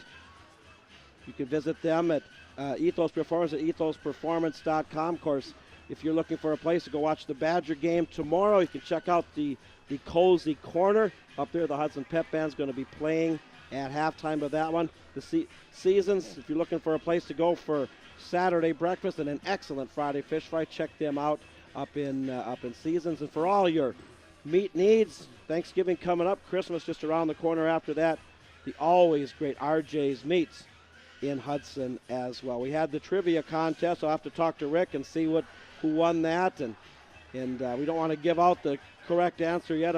Somebody's probably got it already. Here is the jump around plays, and we are going to go right down to the wire tonight. An exciting high school football game, level 2 playoffs. Stevens Point, the place. The Hudson Raiders, down by 16, have roared back, and it's all going to be on the line now. The fourth quarter is Hudson's best defensive quarter, just 31 points allowed in the fourth quarter. Offensively, this is the worst quarter for Stevens Point. Only 14 points, or only 49 points that they've scored this year. Looking to throw downfield. This one falls incomplete. It'll be 4th down. Well, Stevens Point going to the air. They've been able to successfully do that, mainly going to the big 6'8 Joey Hauser, but they misfired that time. Looks like Hudson's going to get the ball back. Still down by 2 after Stevens Point stopped the 2-point conversion that would have tied the game.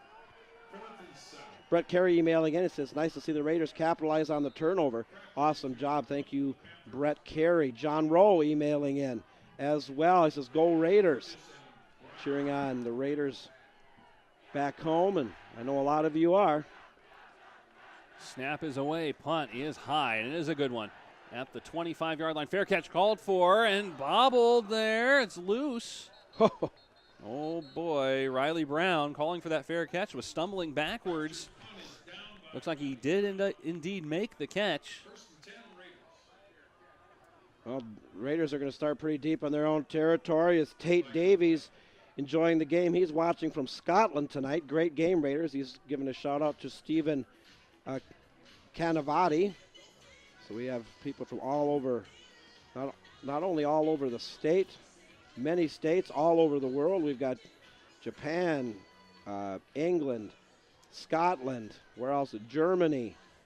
Thank you, each and every one of you, for staying with us tonight, enjoying great high school football here on MSBN. Once again, John, we got to bust out the map of the United States and as well as the map of the world and color in all the countries and states where everyone's listening from tonight. Well, in Hudson, as great as this comeback has been, the bottom line is this: they're still down by 2. There's 11:47 to go. They got two timeouts. Stevens Point has 2 timeouts as well. You got to build on that momentum. It's really unfortunate that they weren't able to get that 2-point conversion and tie this game up. But it is what it is. Stevens Point defensively was all over it, and Hudson's just going to have to keep on rolling. There was a flag on the play, and it looks like a personal foul penalty against Hudson. That's going to back them up significantly here, and in fact, they'll be all the way back to their 9-yard line to start this drive as the Raiders. How could they get a personal foul when was that from the kickoff? That was thrown 2 minutes after the kick. Everybody walked off the field. I don't get that. Either way, it's set in stone now. We'll have to deal with it. But ball at their own 9. Raiders playing for the lead right here with 11:47 to go in this contest. So buckle up, folks. Here we go. 1st and 10 from their own 9. Inside handoff. Little stutter step right there. Is that Cole Danielson, the sophomore. Yeah. Cole Danielson hasn't got a lot of carries this year, but he has made the most of the opportunities that he has been presented. The sophomore's had a very good season. Danielson, an 11-yard pickup there for the first down. And now they'll hand it off inside once again. Going down here is Aaron Squires, picking up about 5 on the play. 2nd down coming up. Dick Whitcomb is all smiles. He says, "Go Raiders, go." Dick, we've had emails from him in all season. Thank you for tuning in. Bart Germain, the Germain Pool and Country Club supports Raider football. He said, "Go Raiders." Far side Danielson again. And he's going to have enough for the first down. A gain of 6 on the play, and Danielson getting some touches here on the ground. He is, and I think Marvin limped out. We might have seen the last of Jager Marvin tonight. That's really unfortunate. I know he was banged up before. He came off with an ankle injury, and it opens up an opportunity for Danielson. Danielson has 3 touchdowns on the ground this year and just 21 touches. I think they're going to hit Stevens Point into defensive encroachment here. They are. 1st down and 5 coming up. And now the Chains, after the penalty where they started way back at their own 9-yard line, these Chains moving in favor of the Raiders all the way down to the 38 after the penalty. Looking to throw. Downfield, they have a man open, but it's overshot, and Riley Brown, that's Danielson once again. Well, they're going to him on everything right now. Incomplete.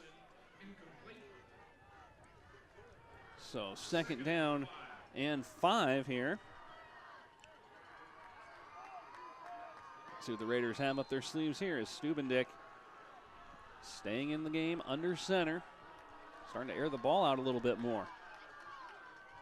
On the handoff, inside, into the pile they go. A gain of about 2 on the play.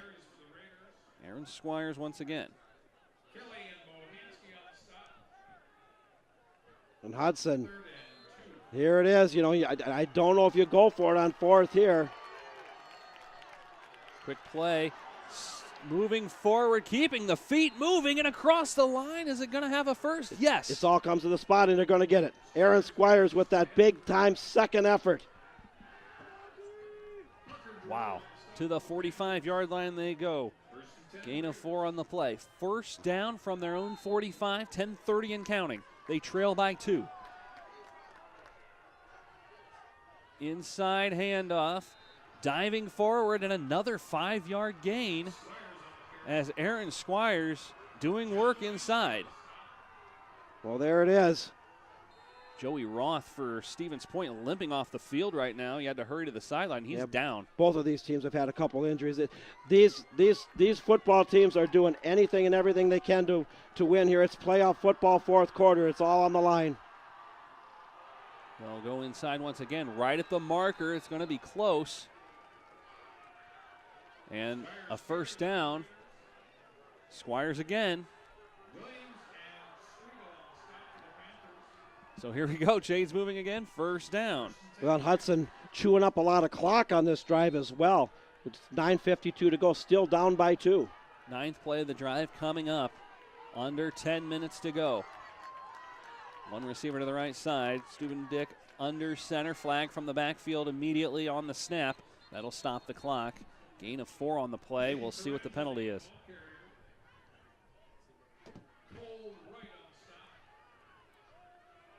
As right now, referee, I don't know what the call is here. He's focused on the far sideline, Hudson sideline. Illegal shift, perhaps, and that's going to be tough. That'll back him up.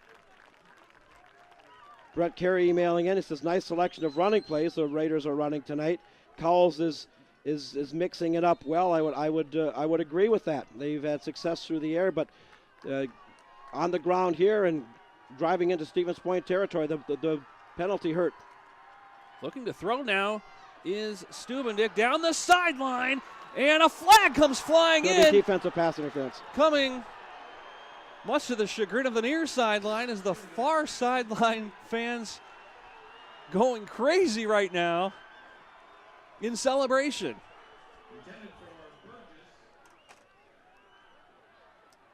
Andre Burgess was under it, interfered with, and it'll be a first down. Well, there it is. Another big break. We talked about the penalties, the turnovers, the special teams plays. We've seen all 3 come to pass tonight. Hudson taking advantage of and that was a pretty obvious defensive pass interference, face guarding the defender. When you're a defender, you have to turn and play the ball. You can't face guard. Stubendick keeps it, waiting for the option. No, he'll keep it again. Hit hard. Ball is loose, and it goes out of bounds. Oh, boy. Boy, Stevens Point defensively is really laying the wood out now. Heads-up play there, John, by Riley Brown. He actually pushed that football out of bounds just to make sure that no one was able to get it. A flag is on the play. Now we got another here. flag. They're going to. This is going to go against Hudson, I think. I see the coach declining it, but I'm not sure what the call is. No, now Pete McAdams throws his hands in the air. It's a block in the back. Do we have 2? I don't know. We're boy. This is going to go against Hudson. They're going to back up the football here. But 9:16 to go here in the fourth quarter as Hudson trailing Stevens Point by 2, 26-24. 3 consecutive plays we've had a foul on the play, and penalties all over the place. They go back to the 39-yard line. Option pitch far side. Danielson, good gain right there, a gain of maybe 12 yards. Boy, the sophomore Danielson with Marvin brought to the sidelines on injury is making the most out of his opportunity here in the second half. Second down and 5 on the play. Ball at the 29-yard line. Hudson on the attack right now. They trail by 2. 2 receivers set to the right side. Inside handoff for Squires. Squires has the first down and more, laying out and gets across the 20 to the 18. And slowly but surely, the Hudson Raiders running game is starting to take control of this game after they were completely shut down in that second quarter. And now field goal range would give them Well, they're not thinking well. field goal, though. Oh, the way they're playing right now, there's no way they're thinking field goal. Here we go. Flag on the near side. That's going to back up Hudson 5 yards. Boy, and the penalties continuing to hurt the Hudson on this drive. They've overcome them, but again and again with the false starts and the illegal motion and things, it's hurting them. So it comes back to the 24-yard line. 12th play of the drive here, but we've had 4 penalties. So here we go. 8:25 and counting. Glad you could join us here on the MSBN Sports Network. Exciting game here. Oh, it sure Inside is. handoff taken by Squires. He doesn't get much. Maybe about 4. But still a long way to go. And the clock continuing to run. We got 8 minutes and change. Hudson chewing up a lot of yards and chewing up a lot of clock on this drive. 8 minutes to go in regulation time. Stubendick looking to the sideline for the call as he heads to the line under center. 2 receivers to the right. We'll see if they air one out here. Keeping it, he does. Stubendick looking to throw. Fires one, has a man. It's Danielson, How but can it's that not be incomplete. defensive interference? Incomplete pass. 3rd Boy. down. Boy, I thought that was face guarding there. But obviously it wasn't, so there you go. If the pass would have been there a little bit sooner and not quite as rainbowed, we're talking 6 points. This drive has been all Aaron Squires and Cole Danielson with a couple passes Thrown in for good measure. by Stubendick. Inside to Squires, picks up a couple. This will set up a field goal. Yeah, the key crucial penalties the last few plays really hurt Hudson. They had so much momentum going there and trying to take advantage of the Stevens Point defensive pass interference penalty, but it was not to be, and Stevens Point defense held. Now it's up to Kaiser Helterbrand. This will be from 33 yards near the left hash mark. Kick is up. It is good, and the Raiders have the lead. Who would have thunk it when they were down by 16 points and Stevens Point was totally controlling the line of scrimmage. The defense was shutting down the Raider run game, and somebody lit a match under the Hudson Raiders, and back they have come. They have taken the lead. Wow.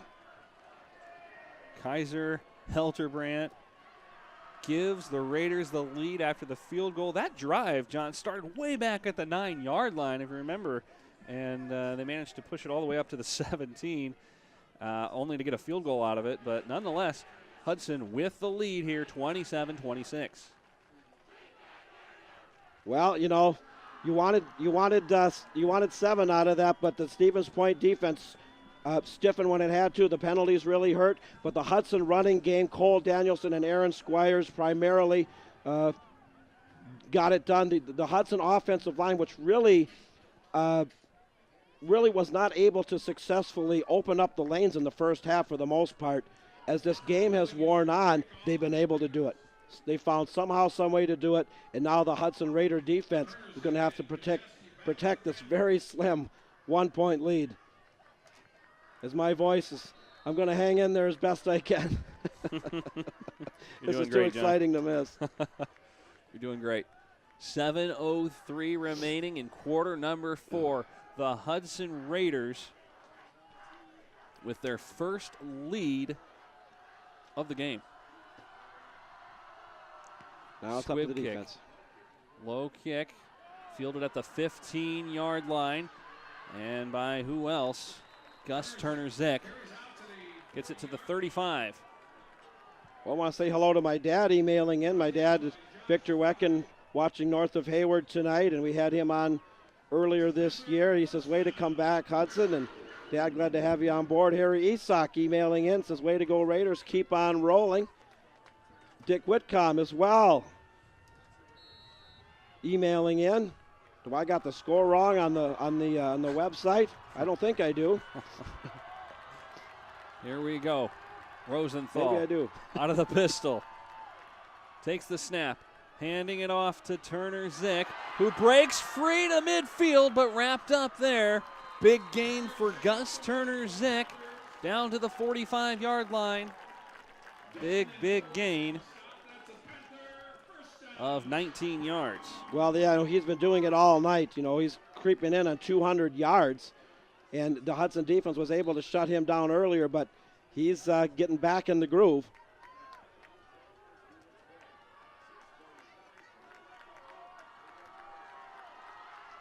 Again, they go to Turner-Zick, who's wrapped up in the backfield, but he still manages to pick up about 3 yards on the play, so that'll make it 2nd and 7.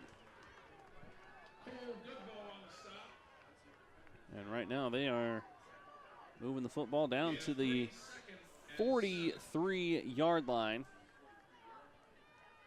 And now, 2nd and 7. Can that Hudson defense come up big here? Stevens Point. Well, Desperate for points now as they trail for the first time in this ball game. One receiver to each side. Inside handoff. Turner-Zick evades one tackle in the backfield, but is unable to get the first down after a big gain here. 4 yards on the play. 3rd down coming up. And Hudson defensively had Turner-Zick stop for about a 1-yard gain. He was able to shift, follow a blocker, and get an additional few yards. And now we got a 3rd and short here as time continuing to tick away. 3rd and 3 officially. They need to get to the 36-yard line. The ball resides at the 39. One receiver to each side. They take the snap. Inside handoff. Turner-Zick will have enough for the first. Gain of 6. Well, Stevens Point going back to what worked for them all game is just basically putting in the breadbasket of Turner-Zick as he approaches that 200-yard mark. The 5'11", 193-pound senior, a tremendous night trying to lead his Stevens Point Panthers onto the championship game against most likely Bayport, as they are absolutely demolishing DC Everest 48-0 in the other half of the bracket at when last we checked. Fresh set of downs here for the Panthers. Nearing crunch time, 5 minutes to go. They pitch it to the left side for Turner-Zick. Can he turn the corner? Stiff arm on 1, evades a 2nd, around 3, and finally goes down after a gain of 8 yards. Ball at the 25-yard line. Turner-Zick on 5 consecutive plays has moved the football downfield and deep into Hudson Raider territory. Well, and time becoming an issue for both teams, really, because if Stevens Point is able to position themselves for a field goal, Hudson's not going to have a lot of time left to answer. Same formation out of the pistol.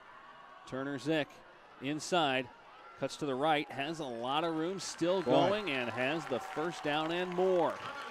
Big gain for Turner-Zick, and now the Raiders need to try and get this football back as 4:14 remains, and the clock will run once again once the chains are set. Ball at the 15-yard line. Well, there it is. The Hudson defense with their season hanging in the balance, a 1-point lead. Stevens Point now in field goal range, no question about it. First down, time continuing to tick. Under 4 minutes to go. Turner-Zick again evades one tackle, breaking towards the end zone, and he's in for the touchdown. And Turner-Zick does it again.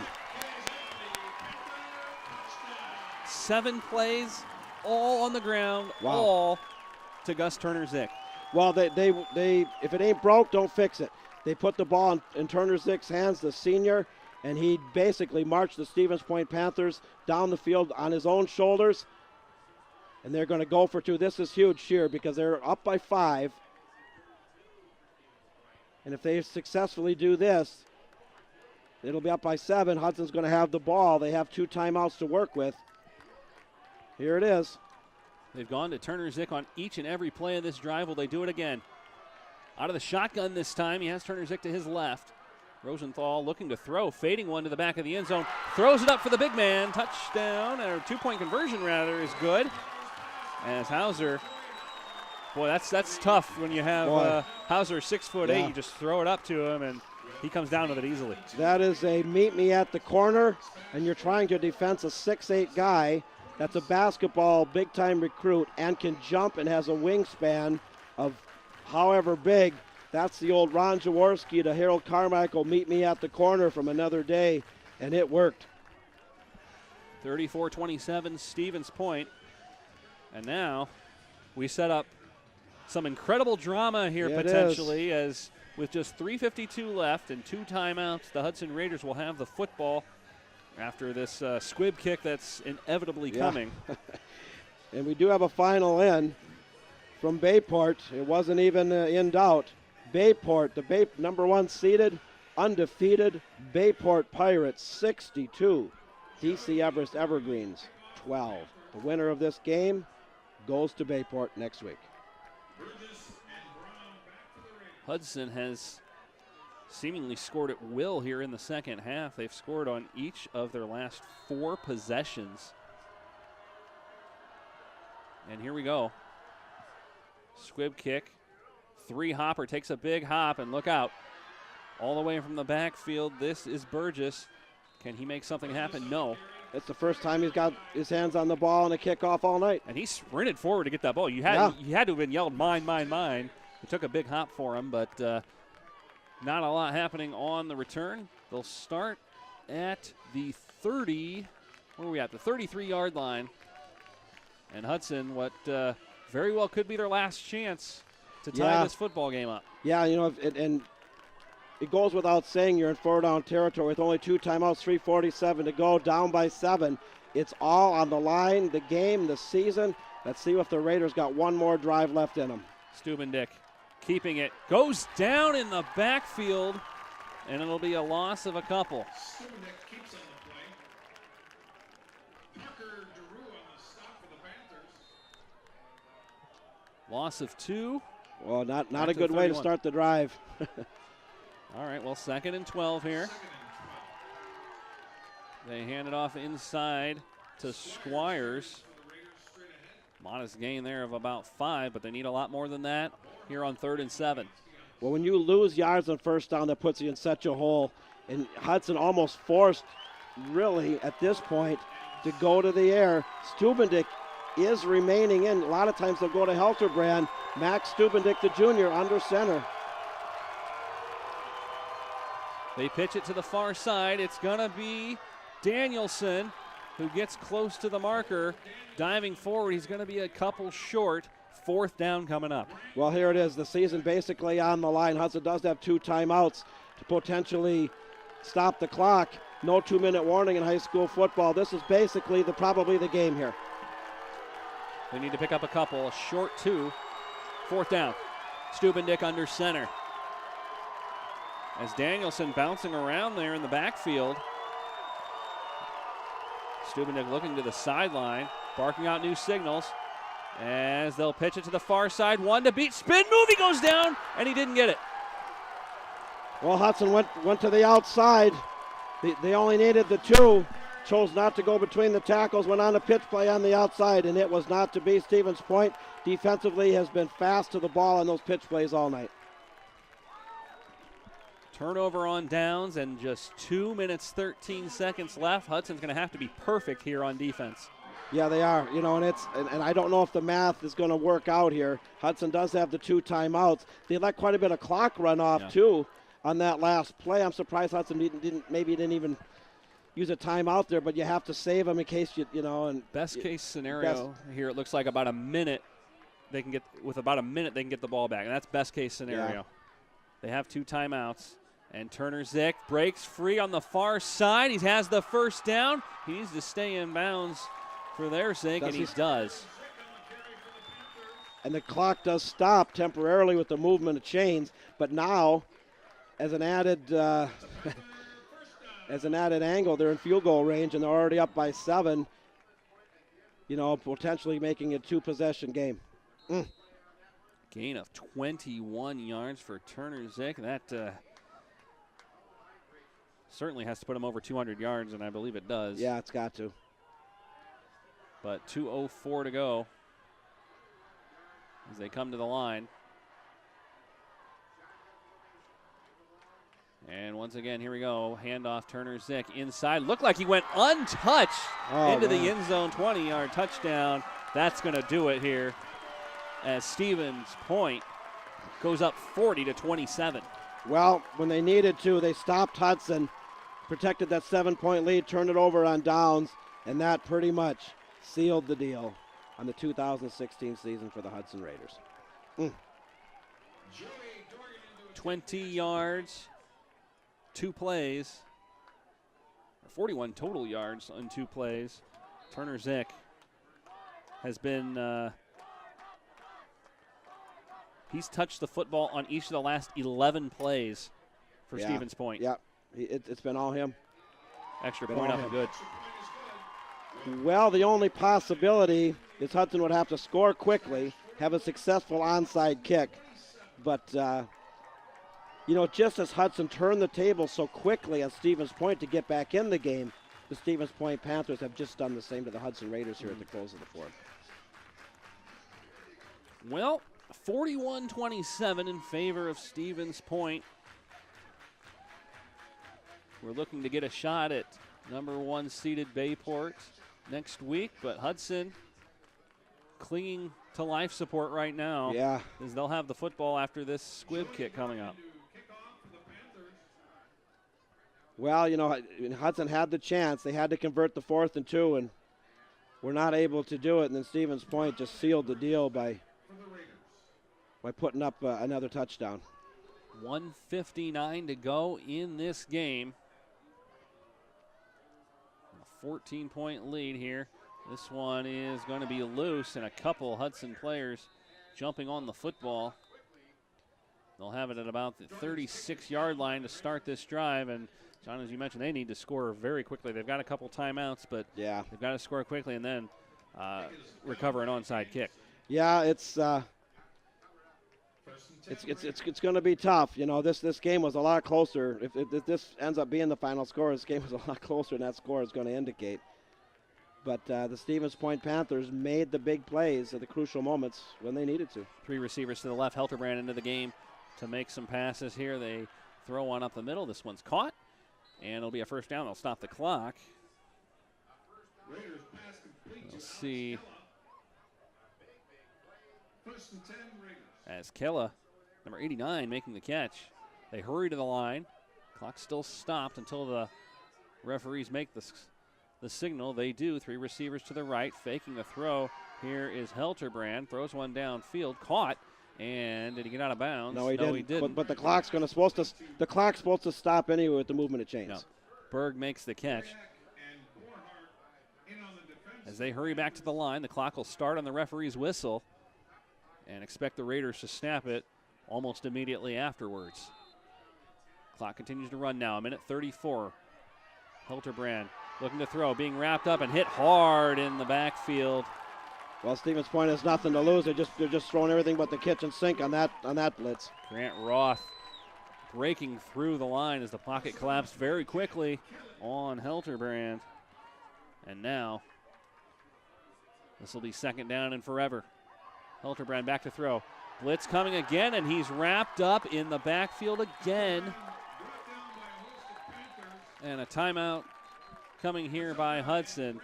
With 1:04 left, it'll be third down and just over a quarter of the length of the football field. Yeah, well, Stevens Point sitting on a 14-point lead. They're just they're coming aggressively at it. Instead of, backing up in a prevent defense, they're going the other way. Go back into the MSBN email bag. Dit Whitcomb emailing in, said, thanks for streaming the game this year. Go Fight Raiders. Thank you for the nice email. Harry Esock said, great season for the Raiders. Enjoyed your broadcast and bringing these games to us on the internet. And Harry Esock thanks us as well. We want to thank each and every one of you for tuning in. Brad Benoit emails in, and he said, hard to beat a good team with such critical penalties. And you're absolutely right. You were able to take advantage of some Stevens Point mistakes, but particularly on that last drive, as Hudson really positioning themselves for a go-ahead touchdown rather than a go-ahead field goal. Had a couple crucial penalties there, and then not being able to convert the 4th down. But you know what? Give all the credit in the world to Hudson, who was down 16 points and really being dominated, being able to get back in it. Unfortunately, Stevens Point made the big plays when they needed to here late in the fourth. Scoreboard reads 4th down, but the referees have been it's third. Have made it clear it's 3rd down on the field as they fire one downfield, as that was intended for Thomas Berg. Incomplete. It falls. 4th down and 22 coming up.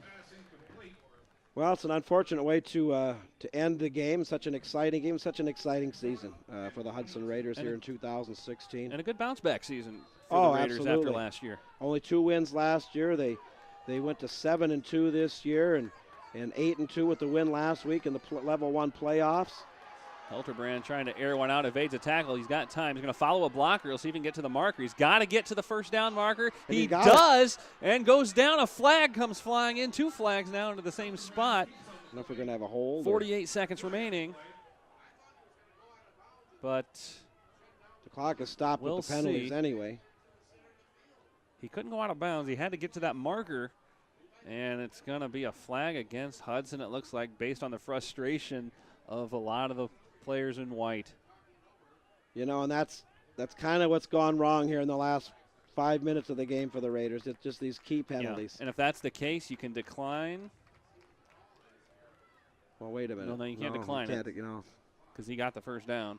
Brett Carey emailing in says, thanks for providing the games all season long online. Can't wait for next year to see all the returning Raiders come back even stronger. That'll back them up.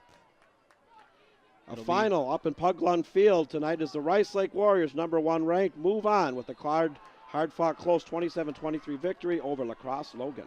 After the penalty, 4th and 5, flags come flying in again, and a false start against Hudson. A manageable 4th and 5 becomes a difficult 4th and 10. Yeah, kind of a tough ending to what really was a great high school football game. Back and forth, a great comeback by the Raiders, and then Stevens Point answered. And ever since Hudson was unable to convert that 4th and 2, it's just kind of fallen apart here at the end. 4th and 10. Hilterbrand airs one out, has a man. And what a hit! How did he hold on to that? Burgess makes the catch. Got popped. Burgess has been surviving hits all night, and he held on to the ball and converted the first down. He has taken probably 4 or 5 big hits. The senior playing in most likely his last game. Slowly walks off the field here, 30 seconds and counting. Another flag. And as Hilterbrand just tosses his hands up in utter amazement at how many flags just keep popping up from that spot. Well, Hudson really trying to do the next to impossible here to make up 14 points in 30 seconds. Hilterbrand back to throw. He has plenty of time. Going to try to air one out to the end zone here. Fires one into traffic. It's knocked down off the helmet of one of the defenders and incomplete. Christine Mattern emailing in, says great season, great game. Christine, I would agree with you there. With just 18 seconds left, even some magic potion or pixie dust might not be enough here for the Hudson Raiders. 18 seconds to go. They need a touchdown and a lot more than that afterwards. Firing one to the end zone here. It looks like a Hail Mary. This one falls incomplete and out of bounds. 12 seconds left, and now just not enough time for anything to happen. Want to give a shout out to all these great seniors on a fine season for the Raiders. Jager Marvin, Andre Burgess, Dominic Siddenbenko, Taylor Mattern, Connor Cameron, Devin Dalton, Jake Danielson, Bryce Marion, Jacob Morissette, Spencer Schmidt, Mitch Hochbein, Anthony Sukup, Tanner Gray, Travis Ryder. Another flag. Again. And Hilterbrand taking a big hit there. Go ahead, John. I want to also say congratulations and a fine career to Travis Ryder, Noah Bennett, Dan Olson, Parker Poling, Colin Kneff Clamp, Tyrell Busby, Rocco DiBernardino, Jack Berg, Trevor Reimer, Logan Nelson, Curtis Whitwam, Toby Hayner, Thomas Berg, Levi Goodman, Jackson Helmers, Thomas Newell, Isaac Schindler, Malcolm Kalvalowski, and Josh Fry. Clock reads triple zeros right now, but there's a flag on the field again. This one's against Hudson, and we'll see if they even if they just end the game here, they're going to put 6 seconds on the clock. All formalities now at this point is. Well, it's only a 3-hour drive home. We'll just extend it a little more. 6 seconds on the clock. We'll have time for one more play. But 41-27, now an impossible task for Hudson, no matter what happens here. Final play of the game and what appears to be the season for Hudson, as Helterbrand has time, airs one out towards the end zone, nearly caught by Thomas Berg, but that'll do it officially as zeros hit the clock. 41-27 the final, as Stevens Point defeats the Hudson Raiders tonight here in round 2 of the Division I WIAA football playoffs. Well, unfortunately, it comes to an end.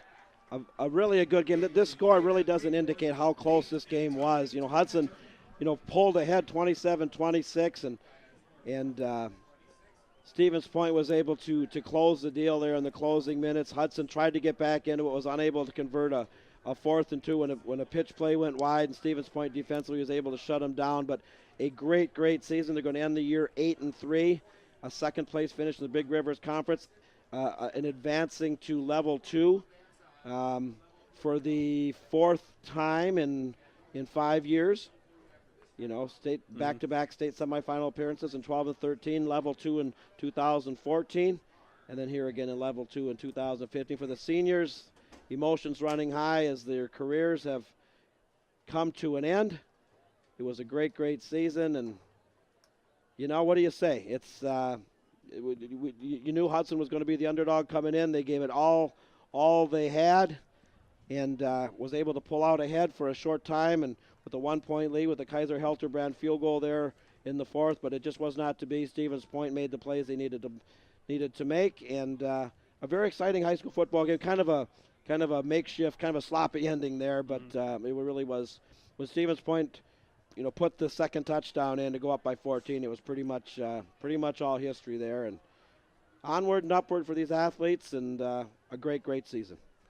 Yeah, a lot of fun here. As mentioned, Stevens Point just controlling the majority of the game until that point in the second half where Hudson just roared back and just able to score at will, scoring on 4 consecutive drives, getting points somehow or another, and just wasn't enough, as Stevens Point will move on to take on Bayport next week, the number 1 seed in this portion of the bracket. Well, yeah, and a very good Bayport team. This is a Bayport team that's been undefeated, ranked number 2 behind number 1 Kimberly, who's riding a 52-game winning streak. We don't got a Kimberly score, but I'm imagining they're probably going to win tonight. That would put them at 53, 2-time Division I champions, and they were Division III champions the previous year, so the Kimberly Papermakers ride continues. And Stevens Point, is a very good football team. They're going to have their hands full going on the road next week to Bayport, but a well-earned victory.